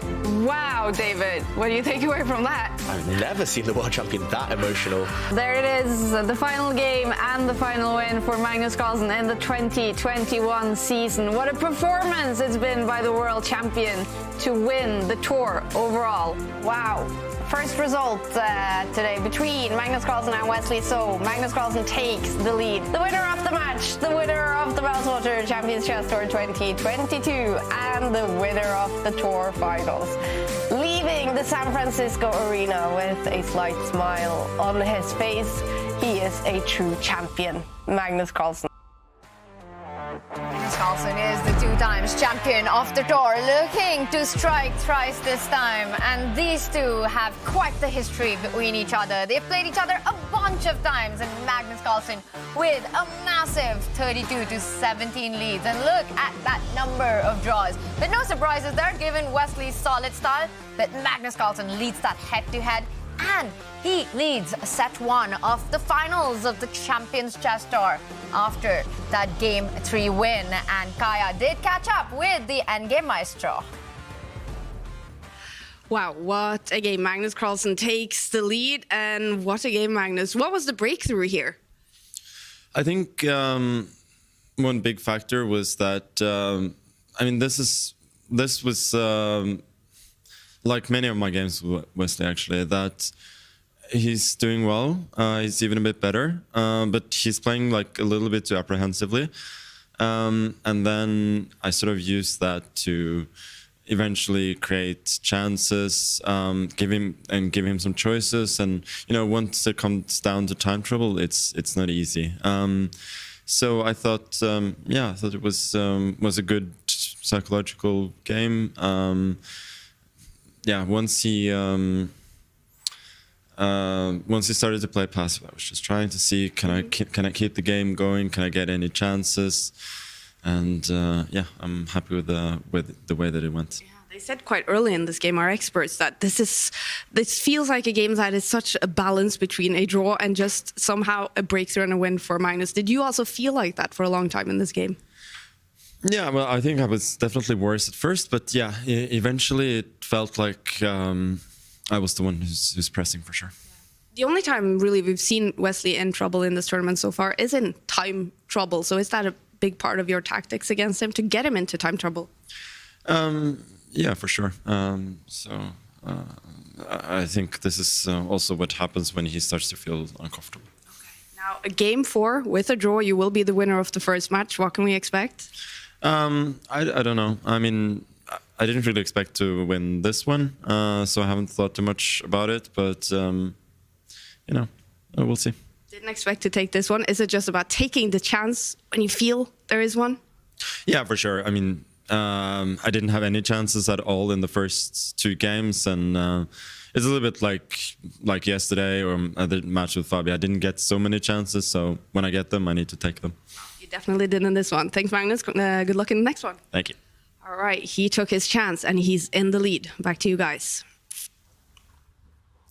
And Wesley needs to take his chances, because a really key insight there by Magnus Carlsen, that Wesley is playing apprehensively. David, there was this moment that Wesley could have taken the pawn on e7 with his bishop, but again, just cautious play for him, and that seemed to have cost him big. Yeah, he could have gone for some tactics, and they weren't unfavourable for Wesley. He just needed a bit of courage. He needed a bit of composure as well. But ultimately, Wesley tried to take the quiet way out. But in the end, though, this was a signal for Magnus Carlsen. Just a hint of weakness, and Carlsen capitalised. So here we see the handshake, the players getting ready to start. Wesley needs to be braver in this next fight. He needs to be brave, because if you don't take the fire to Magnus, he will burn down your position. And that's what happened in Game 3. Wesley must win with the black pieces. Magnus Carlsen needs only a draw. What will he start with? And was that hesitation? No, he goes with 1e4. Does that surprise you? In a game, he only needs a draw. It doesn't surprise me at all, because Wesley So loves playing e5 on the first move, and Magnus feels, I can just force the issue, make a draw, send this to the second set with a 1-0 lead. So for Wesley, he might try out the Sicilian defense, but it's not in his comfort zone to have to play for a win from move 1. And he does play the Sicilian, and Magnus puts a pawn on c3, the c3 Sicilian, the Alpin Sicilian as it's sometimes known, and this is renowned for its safe tendencies here for white. Often a bunch of trades happen in the center at the very minimum. Sometimes white even gets an initiative if black is too kind of obliged to fight here. And okay, knight coming out, pawns pushing. What do we make of this? A good choice from Magnus Carlsen? A great choice from Magnus Carlsen, and not just because I played this opening my entire childhood. I think it's incredibly safe. Unlike in some other Sicilian lines where files open, we don't get a symmetrical pawn structure, if we look at this position and Magnus can push his d pawn up to d4, we're keeping pawns on the same files. So he's not allowing Wesley to get small pluses, maybe a semi-open line here, or a possible rook sacrifice for a minor piece like we see in the sharpest Sicilians. Really good call from Magnus Carlsen. Yeah, really interesting to see this opening dynamic that we're getting. Magnus chooses the king's pawn opening, inviting Wesley to go for the Berlin because the mat situation doesn't allow that. And that's where Wesley feels the most comfortable. So Magnus draws him into an opening that perhaps Wesley doesn't want to make but doesn't have a choice to, forces him to go for the Sicilian, and then keeps it close with the Alpin.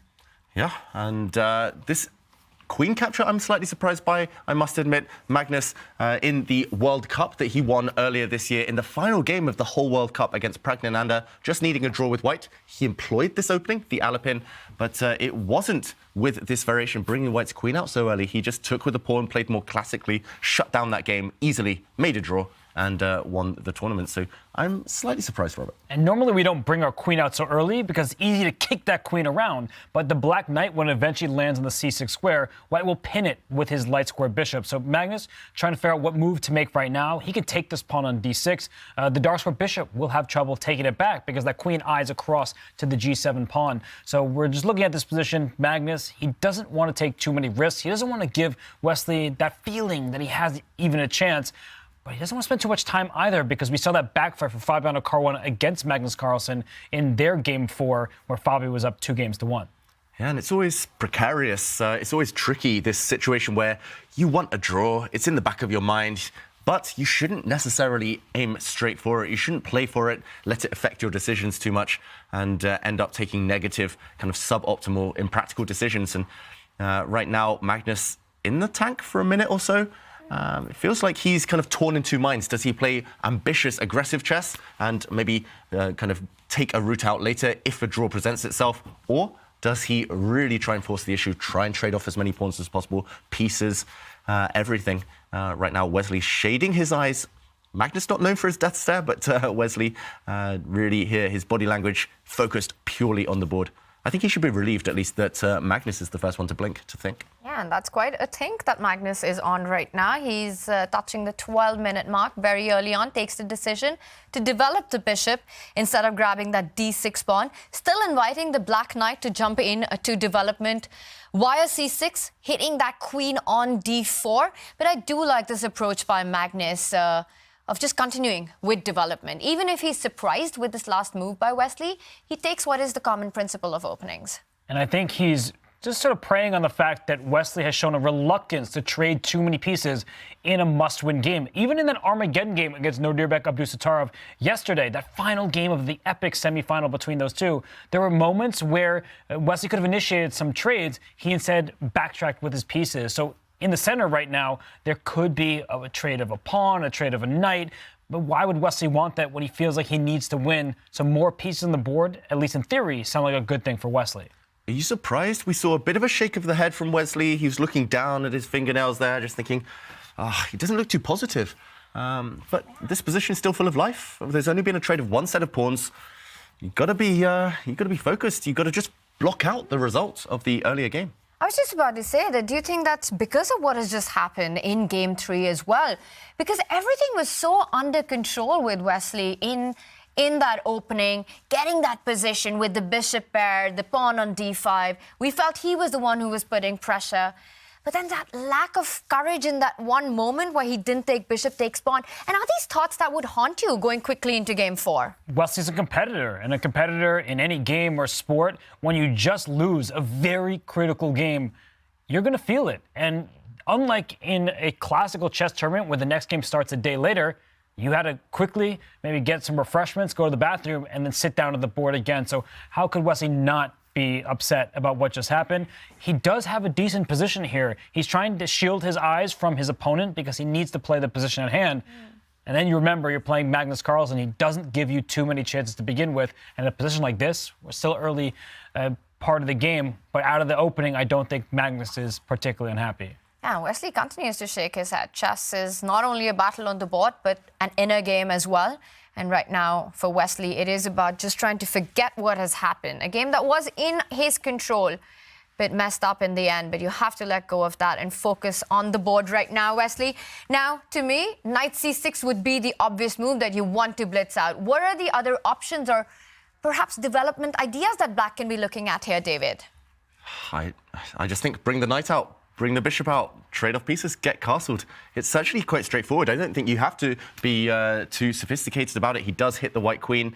I'm expecting him now to maybe trade off a set of pawns in the center. Just go back to basics. When in doubt, especially with the clock situation, just speed up, just trade off, get the black bishop out, get castled, and only think later. The game is still in its infancy here. I'm really shocked to see Wesley in the tank for this long. It is the hardest thing in chess, the thing chess players hate the most, to lose with white. But he has to forget that now, has to recover. He's got black. He's out of the opening in decent shape. And, OK, he's doing the right thing. He's getting ready to castle. Focusing on the basics right now, but for Wesley, it's all about creating chances, a must-win game. And we are going to head to Toronto, where we've got Danny joining us right now. Danny, a difficult moment for Wesley.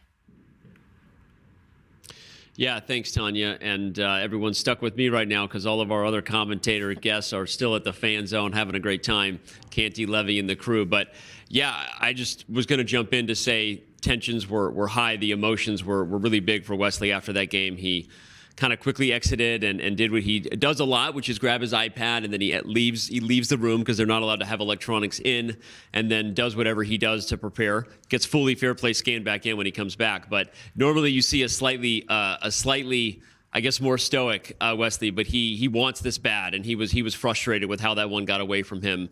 We saw early, right? I mean, we all called it. You could see there was decisiveness in the air the moment that sort of odd, unique Sicilian was there, but pretty tough to lose with white, and now has to find a way to get the dub with the black pieces.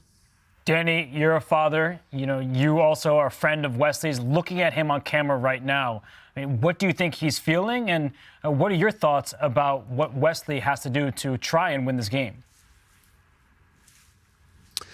It's tough, yeah, because Wesley is such a sweetheart, and I think really thrives in the environment where he feels kind of comfortable and confident, and I want to say supported. And I think when a game like that gets away, he, like anyone else, I think is going to struggle to forget it, especially in these formats that we have now. It's very fast paced. It's awesome for all of us, the commentators and the fans, but it's difficult on the emotions of any human being when something like that happens and you don't have time to take a walk and take a breath and shake it off, right? So often the players, you can almost see them in their own head. They're sort of doing the mental therapeutic work on themselves while trying to solve their next problem, which in this case is actually, I think, a very big problem that Magnus posed for him. It's a smart one to play the Alapin Sicilian.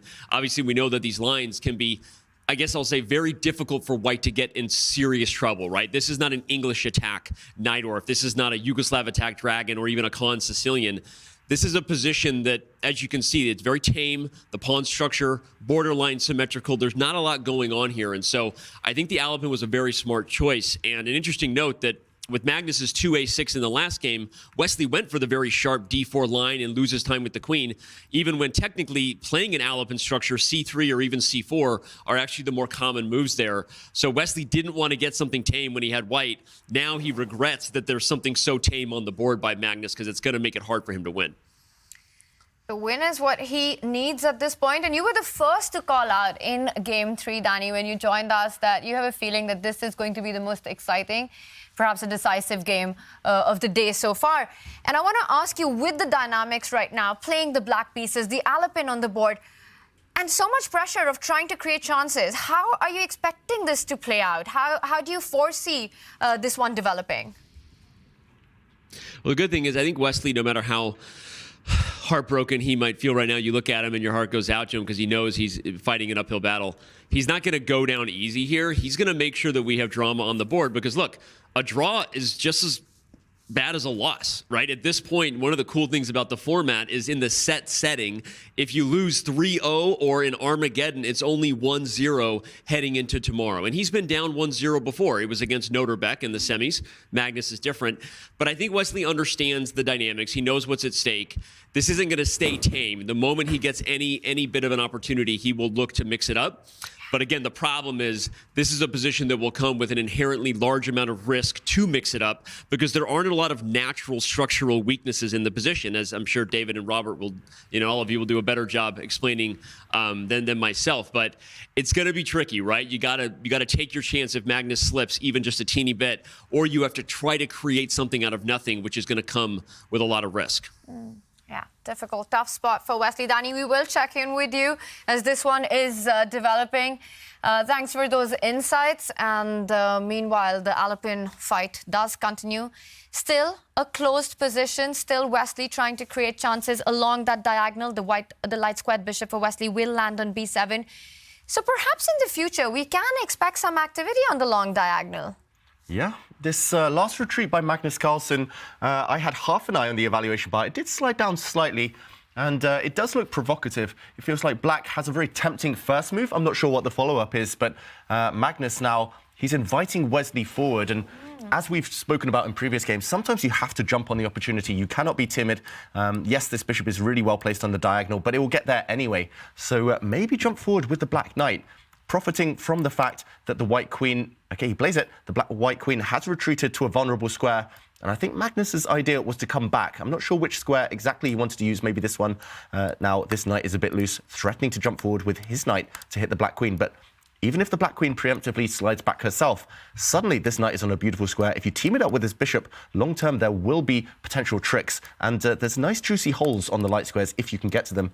I think Magnus wants to bring his knight forward, but now this black knight at the very least drops back, maybe drops back this way, and at least there's easy play. It's nothing decisive, of course. Magnus hasn't made a big blunder or anything, but a bit clumsy for white with this bishop struggling to get out, and easier moves for black. We started with a Sicilian, but this resembles a French defense. And Wesley So, he became a grandmaster on the back of playing the French defense. He loved that opening growing up. And this position, it's really nice for black because you have that active knight on f4. You're going to put your bishop fianchetto in the long diagonal. And for Magnus, maybe he's playing a little too timidly. He knows the result he needs. He just wants to make a draw and get out of here with a one-set lead. But black does have legitimate chances because the pawn structure is not symmetrical. We have a 4-on-3 advantage for black over on the king side. We have a knight in enemy territory. There's a d3 square that knight can hop into. And the most natural move is bishop to b7. The black queen will slide back to c7. This type of position is one where there's an imbalance, and I would definitely prefer black's chances. Yeah, feels like he's achieved a lot. And if white is forced to take this knight ever, then black has this long-term advantage. This is something you can play with forever. You have, sorry, my arrow's going crazy there. You have the bishop pair. The two black bishops will wreak havoc across the board a bit later on. And this feels like the type of position Magnus Carlsen would be begging for with black. And this time he's stuck on the white side. Yeah, I just want to continue this. It doesn't matter because bishop b7 wasn't played. And I was just wondering if white could neutralize that bishop pair, the key advantage you were talking about, with ideas which still exist in this current position that we have on the board. At some point, perhaps the white bishop will trade it off for the light squared bishop once it lands on b7. First, preemptively, Wesley So steps back with the queen. So now whenever there's a knight jump, there isn't any attack on that black queen. But the last two moves by Magnus, right? The queen was on the center of the board. It was on a nice e4 square. And just two moves, it finds itself on f1, voluntarily getting itself there. Is that a sign that something's gone wrong out of the opening? Definitely. I doubt Magnus envisaged this game and kind of planned to put his white queen on such a passive square. The queens are the most active pieces. We've seen a lot of dancing from both both queens here, but it's definitely the black queen that sits in a superior post. White's queen will need to activate. I think she's kind of banking on this fact that she can support white's bishop going to a6, as you mentioned, Tania, trading off the light square bishops. That's the only reason Wesley paused there, but ultimately Magnus, it's not gone according to plan. And he hasn't done anything too wrong. It's kind of, as Danny alluded to, white doesn't have any real weaknesses to probe at, but certainly Wesley's got everything he could have dreamed of. So many pieces still on the board. This small imbalance of pawn structure, and the game is alive. That's already step one. And if I'm Wesley, I avoid what Tania was advocating for white to do, that bishop a6, trading off the light square bishops. Maybe he pushes his own pawn to a6 to eliminate that possibility. You want more pieces on the board. We've already seen that preference from Wesley. So if that bishop takes the knight on f4, yes, that's a trade, but we get an imbalance. Black has the bishop pair. It is an open board state. So I think that Wesley would not be unhappy about this kind of trade. So I'm with Tania. I would avoid this light square bishop trade. We'll see how Wesley continues, as he is a minute behind on the clock.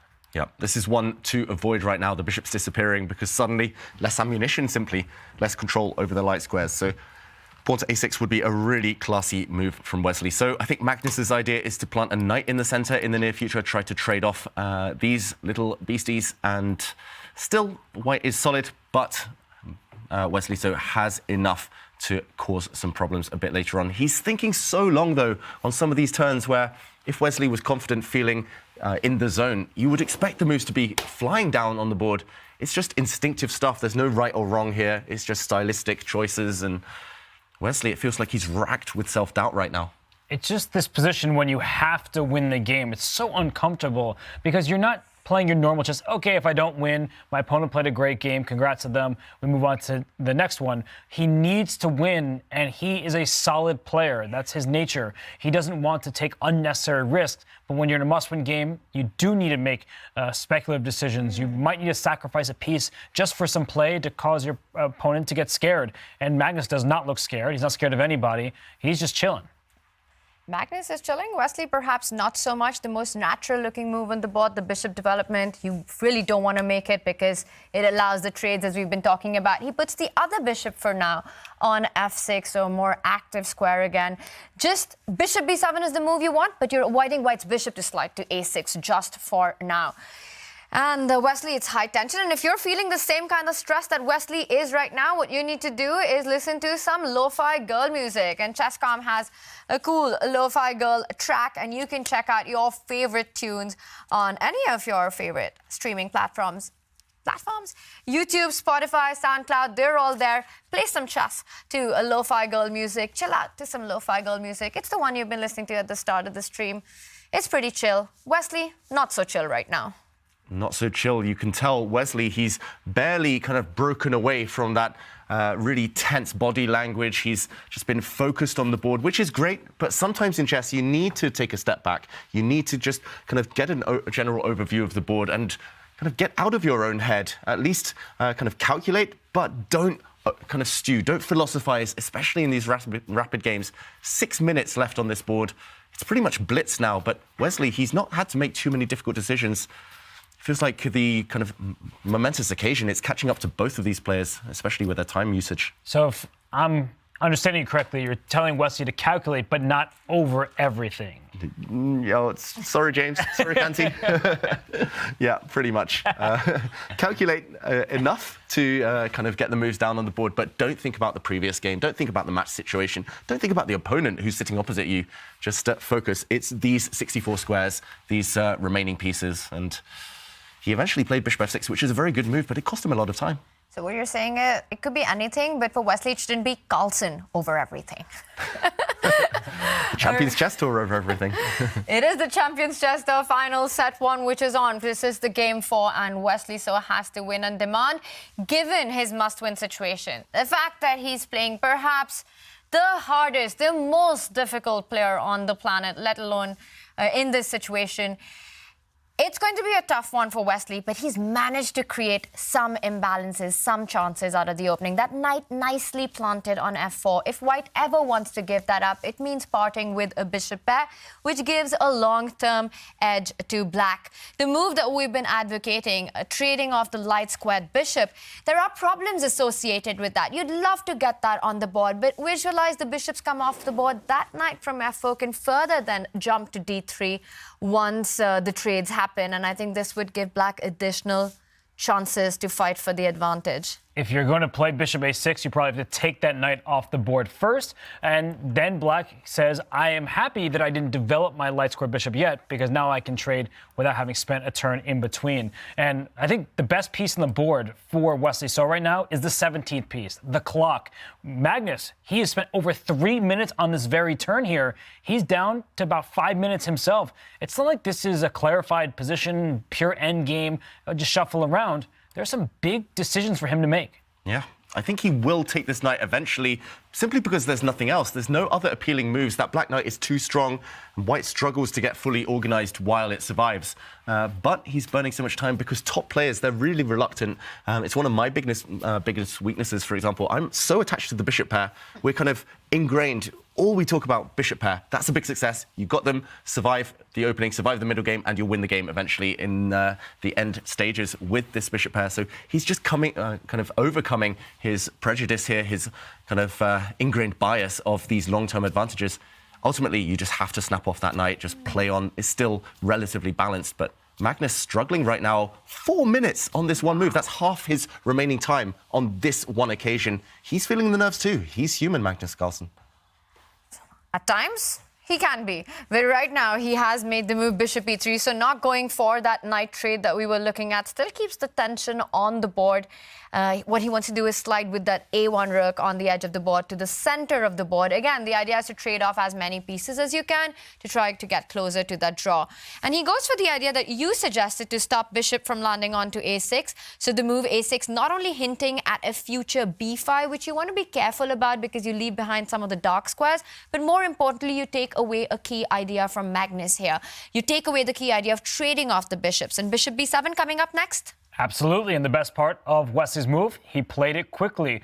We've heard the best players in the world say that it's better to play a good move quickly rather than the perfect move slowly. And Magnus, he is now down 2 minutes on the clock, under 4 minutes from him. We know it's a big moment for both of these players. Maybe Magnus is also susceptible to the nerves, and he's trying to figure out, do I bring my rook to the D file, start training a pair of rooks?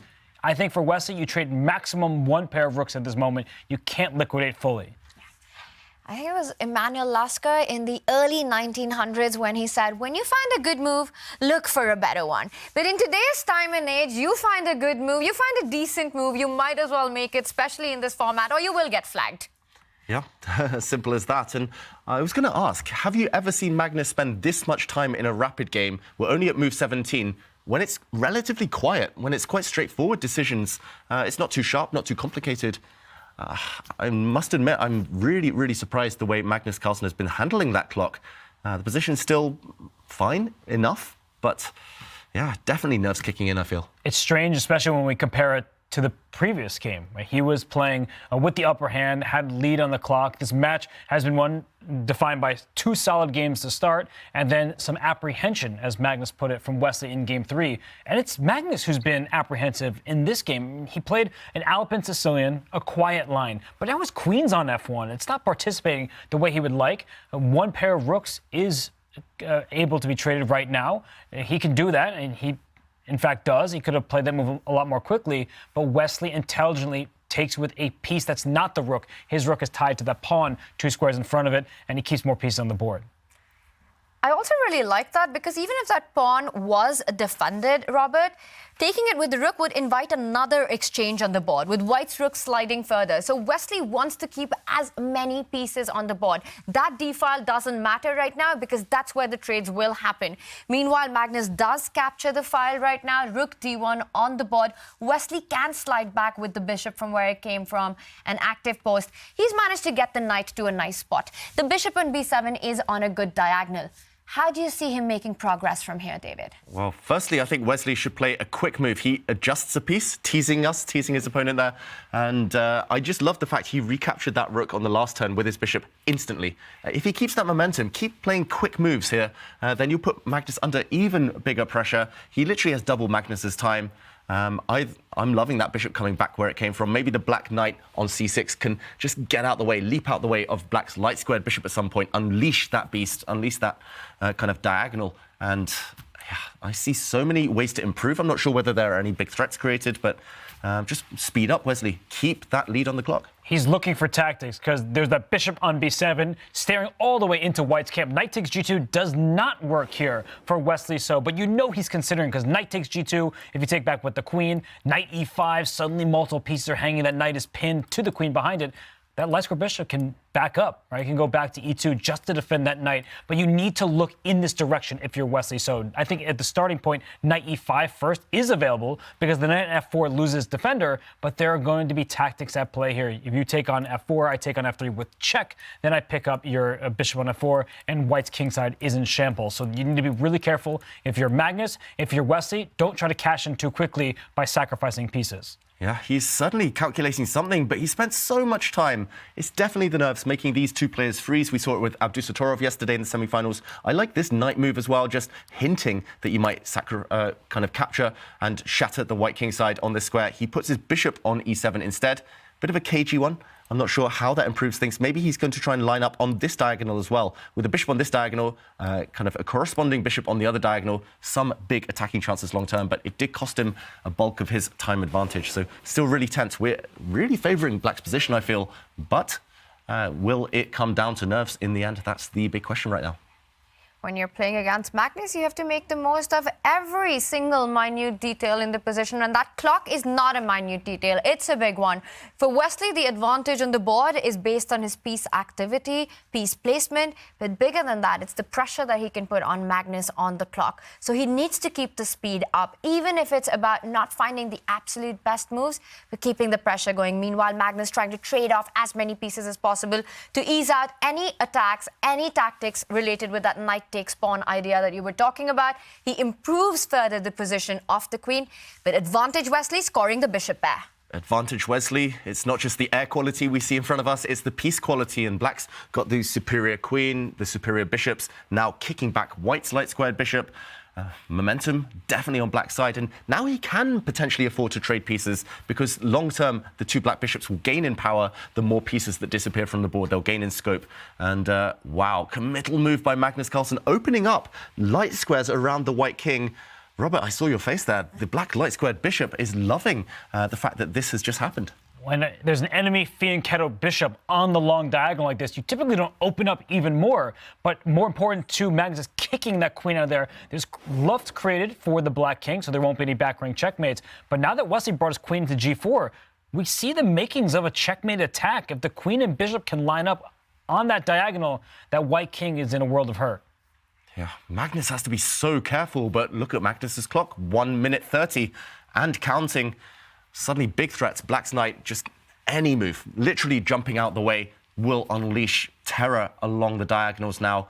And look at the Black queen, she's just lurking nearby. Magnus must be feeling uncomfortable. He took half a look at that clock, and he needs to move. He needs to decide. He would love to get the queens off at any cost here, or the rooks off at this point, but even that is hard to achieve. Because queen e4 trying to trade the queens, that rook on d1 is loose. Loose pieces drop off. And there are many loose pieces in White's position right now. So Magnus, he's dipped below a minute. Wesley still has 3+ to his name. This is looking like it's dangerous territory for Magnus Carlsen, and he tries to eliminate some of the danger by trading the queens.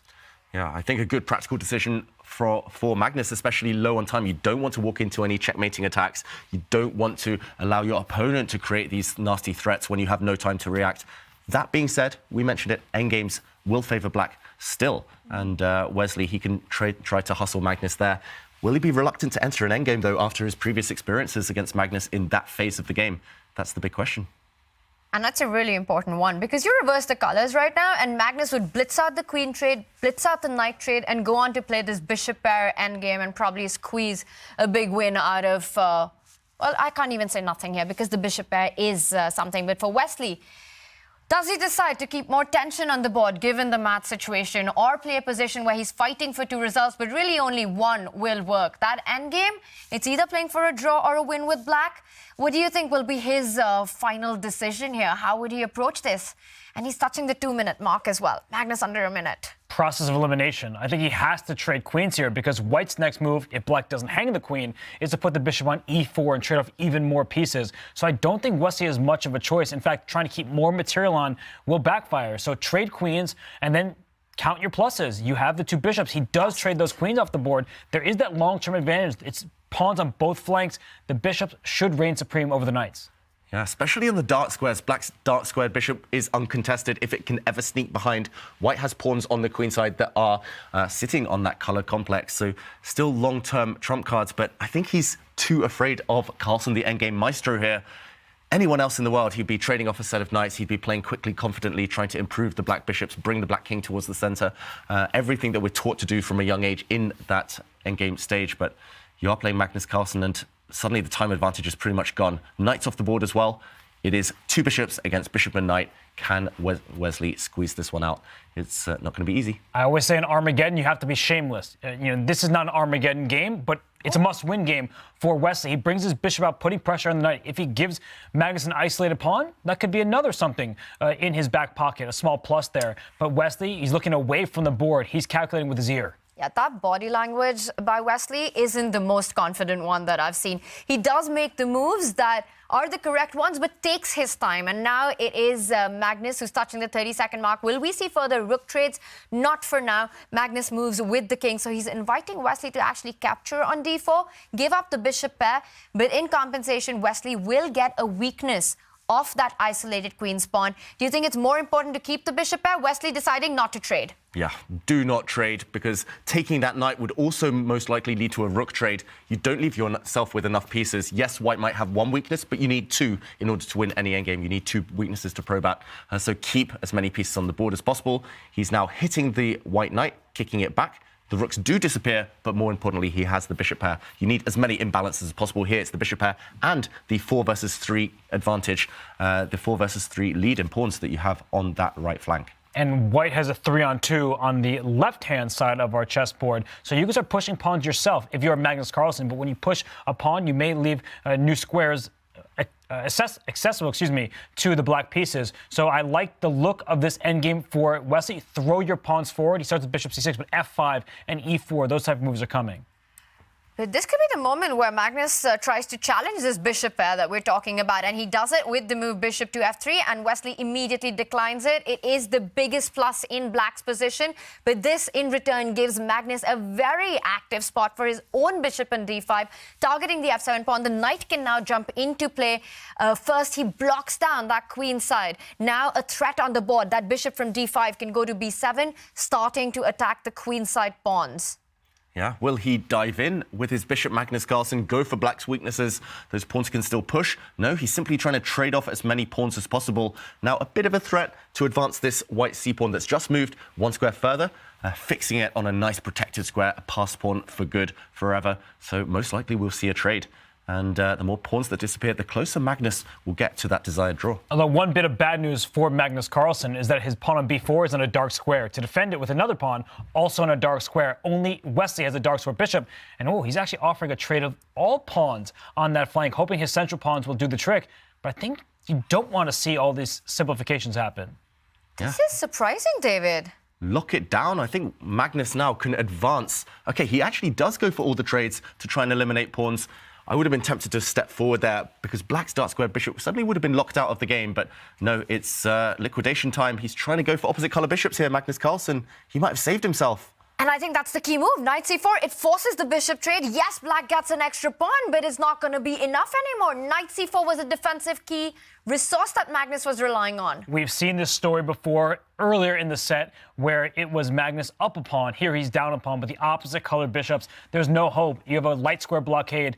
The dark square bishop can help you in that cause. But Wesley, that move, a5, he could have tried for more at that moment. Just trying to liquidate the queen side was not the way to go, and it looks like these are the last few moves being played off set one. Magnus Carlsen on the brink of taking the set away. This is going to end in a draw. This is a creepily similar mirror image to that earlier game with opposite color bishops. It is a draw piece on this board, but Magnus takes the set. Set one to Magnus Carlsen. Wesley So has to strike back in set two. Wesley missing some opportunities right there to make Magnus sweat just a little more in that endgame. He allowed the pieces to be traded off. You see Wesley looking to the side. He had legitimate chances there. He was outplaying Magnus Carlsen, a tentative Magnus Carlsen that we don't typically see. But what we do typically see is Magnus Carlsen and victory. He won the first set over Wesley So by winning game 3. He earns a head start as we go to a best of 3. Tomorrow's a new day, but Wesley So needs to right the ship quickly. Magnus Carlsen there takes set one. We saw him shaking his head at the end. He's always critical of his own play despite the result of the match at the end. And it is true skill that even when you are not playing at your best, or at least according to you at your best, you still find ways to beat the very best in the world. Magnus Carlsen takes the lead with his win in set one. Wesley So has to strike back tomorrow in a set two to take it to set three.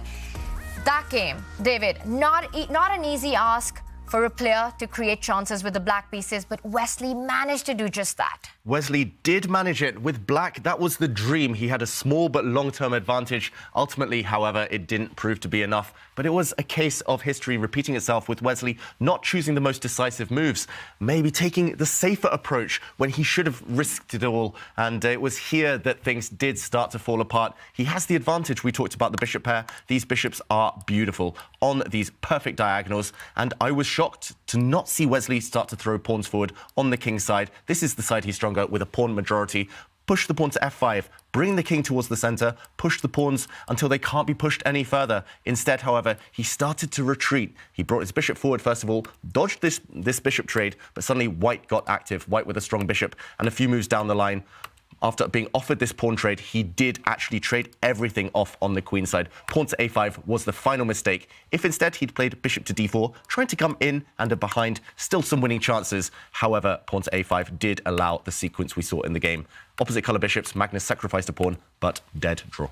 Wesley allowed too much activity for Magnus's pieces in the endgame. What Magnus does best is he restricts his enemy pieces. He's allowed to keep the pressure because of that. So Wesley, he unfortunately didn't play that F5 move. He would have had chances, but when all is said and done, Magnus, he held steady, he made the draw, he got the result that was needed. Cautious games at the start of this set one, but when Magnus had his opportunity, he strikes.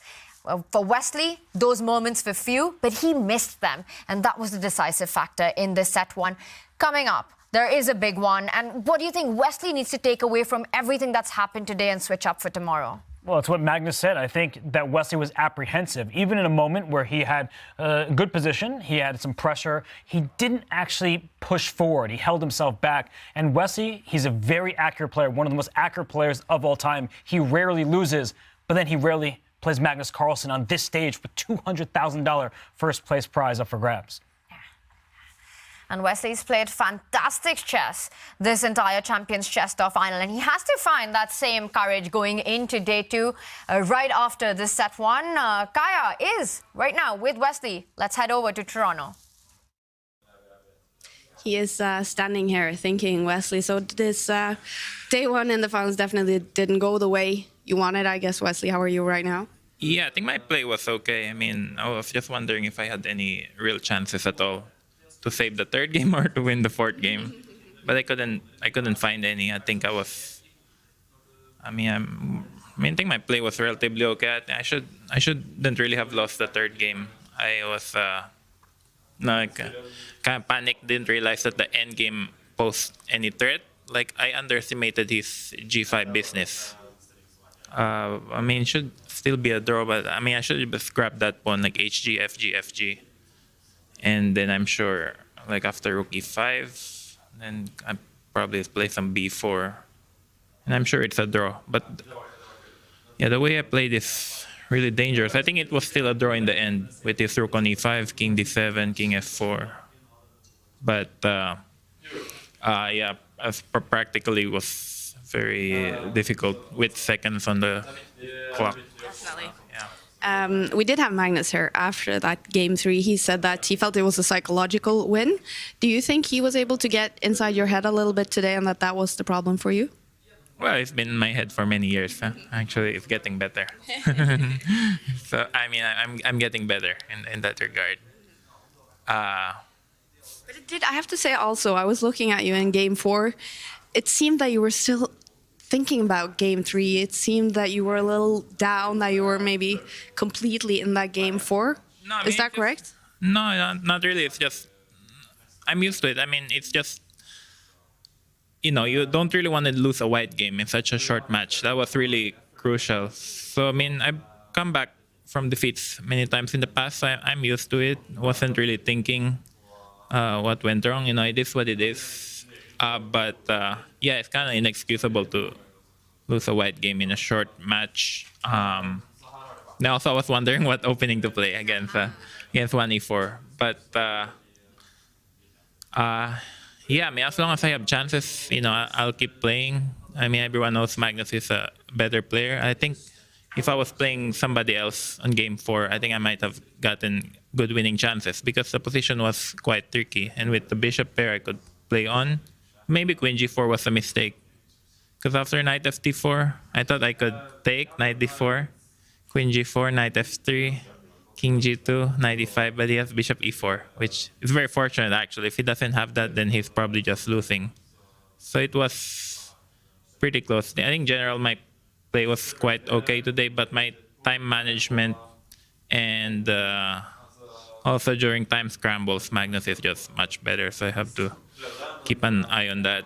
But yeah, I wish I could play a bit better, then it would be a real match. Well, you mentioned the word chances in here, and there's definitely still chances. You have one 4-game match tomorrow, and then potentially and hopefully for you a third match. So yeah, what needs to be a little different tomorrow for you to be able to make that comeback?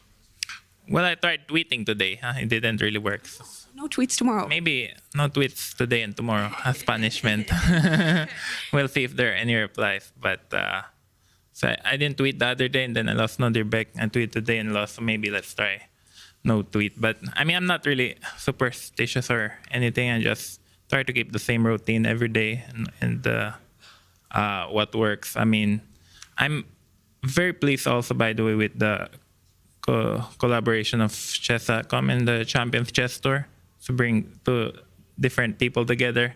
But last year was a bit easier without Magnus, so that's the only thing. I mean, sooner or later, you're gonna have to run into Magnus. So, if I'll try to, as long as I have some life left in this match, I'll certainly give my best and just, try to make it a good match for the fans. I think like Fabi played really well in the semifinals. I didn't see all the games, but I think it was very exciting. I hope I can do the same, yeah. Oh, that's awesome, Wesley. No tweets tomorrow, but he's going to try. No tweets today. He's going to try for a comeback. Tomorrow as well. No tweets. So no need to go into Twitter, but tune in tomorrow because this guy will try for a comeback. Back to you guys. There's definitely a life left. Wesley So has to win set 2 for that. And I've said it before, I'm going to say it again. Magnus Carlsen lives rent-free in his opponent's head, but Wesley needs to find a way to get Magnus out of his headspace right now for that big one. And we're going to head over to Toronto for more breakdown on the action. Thanks, Tanya. And just like that, we have one of the matches in the books. Magnus Carlsen takes the first set in this title match here. And Magnus, we saw Wesley say at the end that he won the global championship last year here, but he said sooner or later he knew he would have to run into you here in Toronto. Were you at home wishing you were here last year as you watched Wesley win this? I wasn't thinking that much about it. Like, honestly, the match between Wesley and Hikaru was such a slug, Yeah. Just a draw after draw after draw, and nothing was happening. I was thinking, yeah, fine, let them do that. I don't remember what I was doing, but I was thinking that, I don't want any part of that. All right. Well, today you got the job done. Take us through that game 3. When did you have a feeling, despite playing the black pieces, but that might be the game where you could strike? I think game 3 was all psychological. Okay. I mean, first, I was definitely worse from the opening, but I guess when you play A to A6 and move 2, you kind of expect that. Yeah. And then first I offered him a pawn on E7. He didn't take it. I don't think he had much if he took it, so that was an okay decision for sure. But later on, felt like he was playing a bit apprehensively. And when he played F4, weakened his position, I was thinking that, well, the position is equal, but now I have a chance. And first of all, psychologically, I have a chance here. Yeah. And that has, as I mentioned before, that has really been the story of my matchups with Wesley for so many years, that the way that I beat him is that I just, I hustle him. I mean, I use like his sort of lack of aggression against him, right, and bluff him sometimes. And so, I mean, because he generally plays really well, like he makes very few positional mistakes and so on. So I was trying to keep the game going. I guess it was a draw for a long while. Like he did really well to create counterplay, but eventually I got there. And sometimes you have matches like this where there aren't a lot of chances for either side. Obviously, he had some chances in the last game, but when you get that one chance, take it. I need to take it. 2 days ago, you had a 2-2 match with Fabiano. 2 wins, 2 losses, Armageddon. Do you prefer that type of close match that ends that way, or do you like? I mean, today it felt very, very tense, but it did feel like you just had a little bit of apprehension from Wesley. Do you like the hustle win, or do you like a back and forth, kind of more decisive results both ways?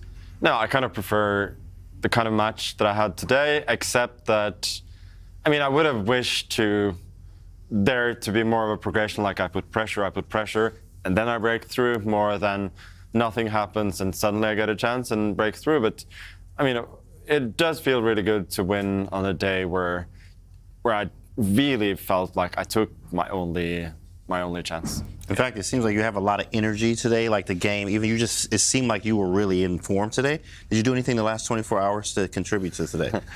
No, nothing too much. I guess the only thing is that the last couple of days I haven't eaten before the round because I felt like I've been eating too much and feeling super sluggish some of the other days. So I thought, like, let's go with the clear head theory for the first game and then eat a little bit throughout the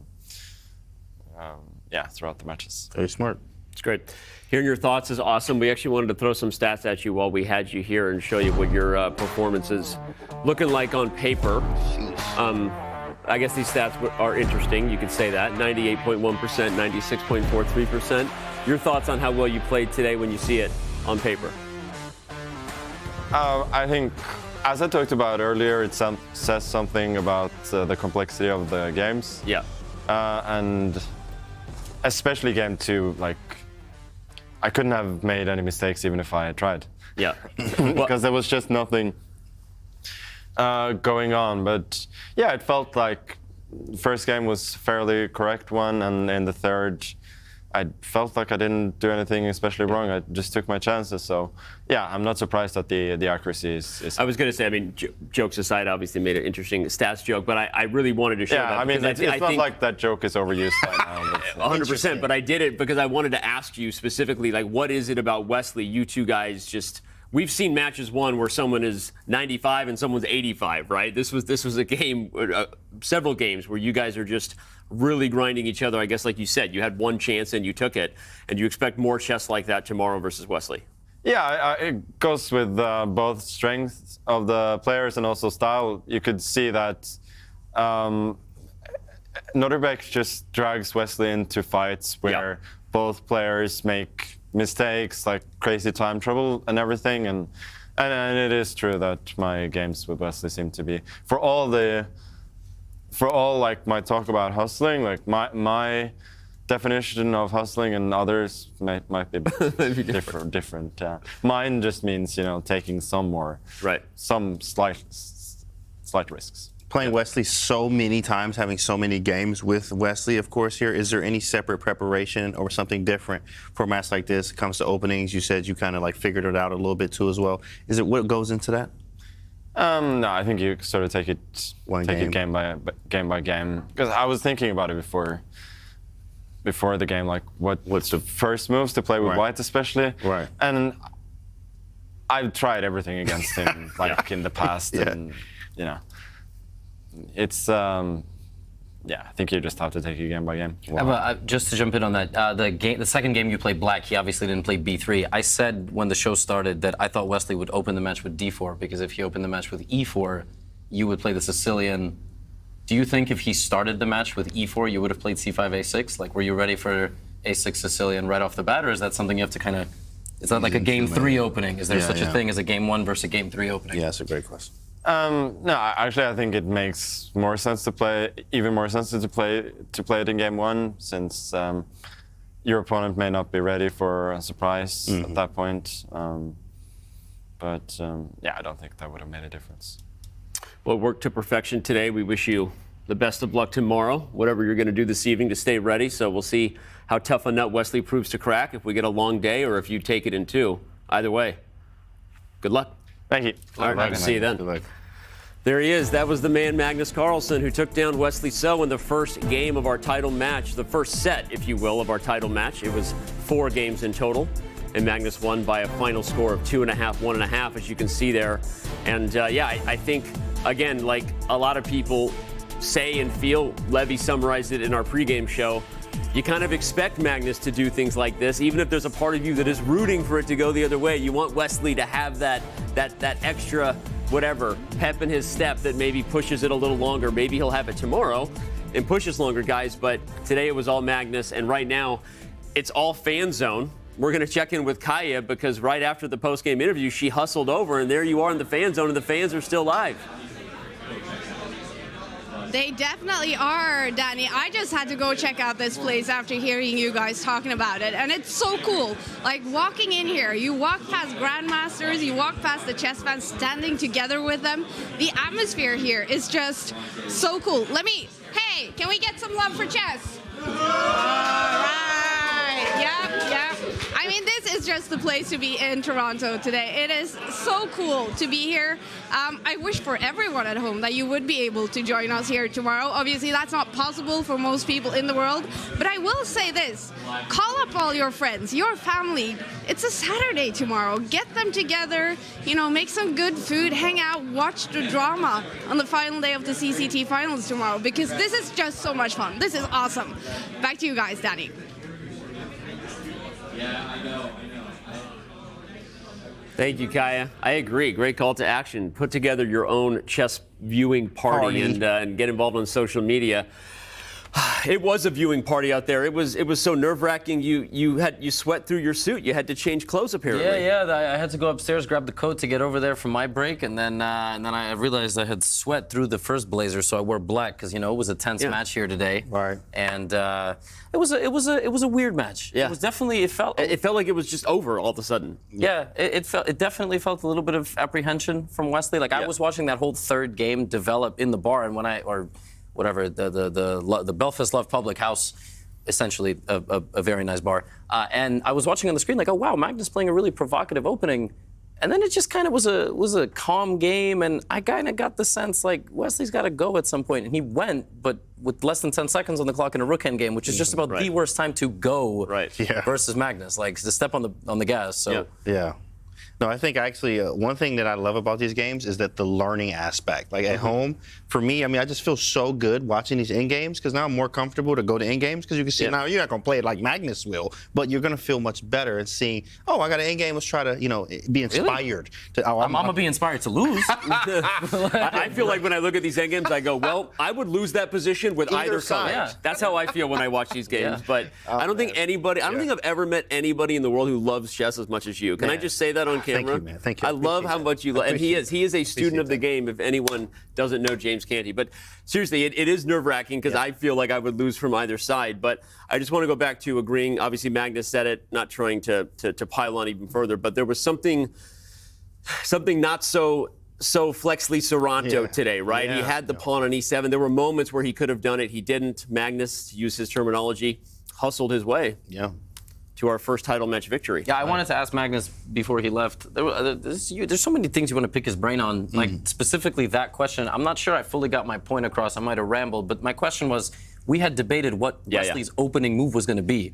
And Wesley showed up and played b3. But if Wesley had played e4, I had predicted a Sicilian. He would have. And I didn't know if Magnus was ready to play a Sicilian game one, or if that's something you kind of throw on a guy in the third game of a match because you realize you have information, just like in poker, from the first two games that, oh, he's tentative. So if I hit him with a Sicilian now, it might really mess him up.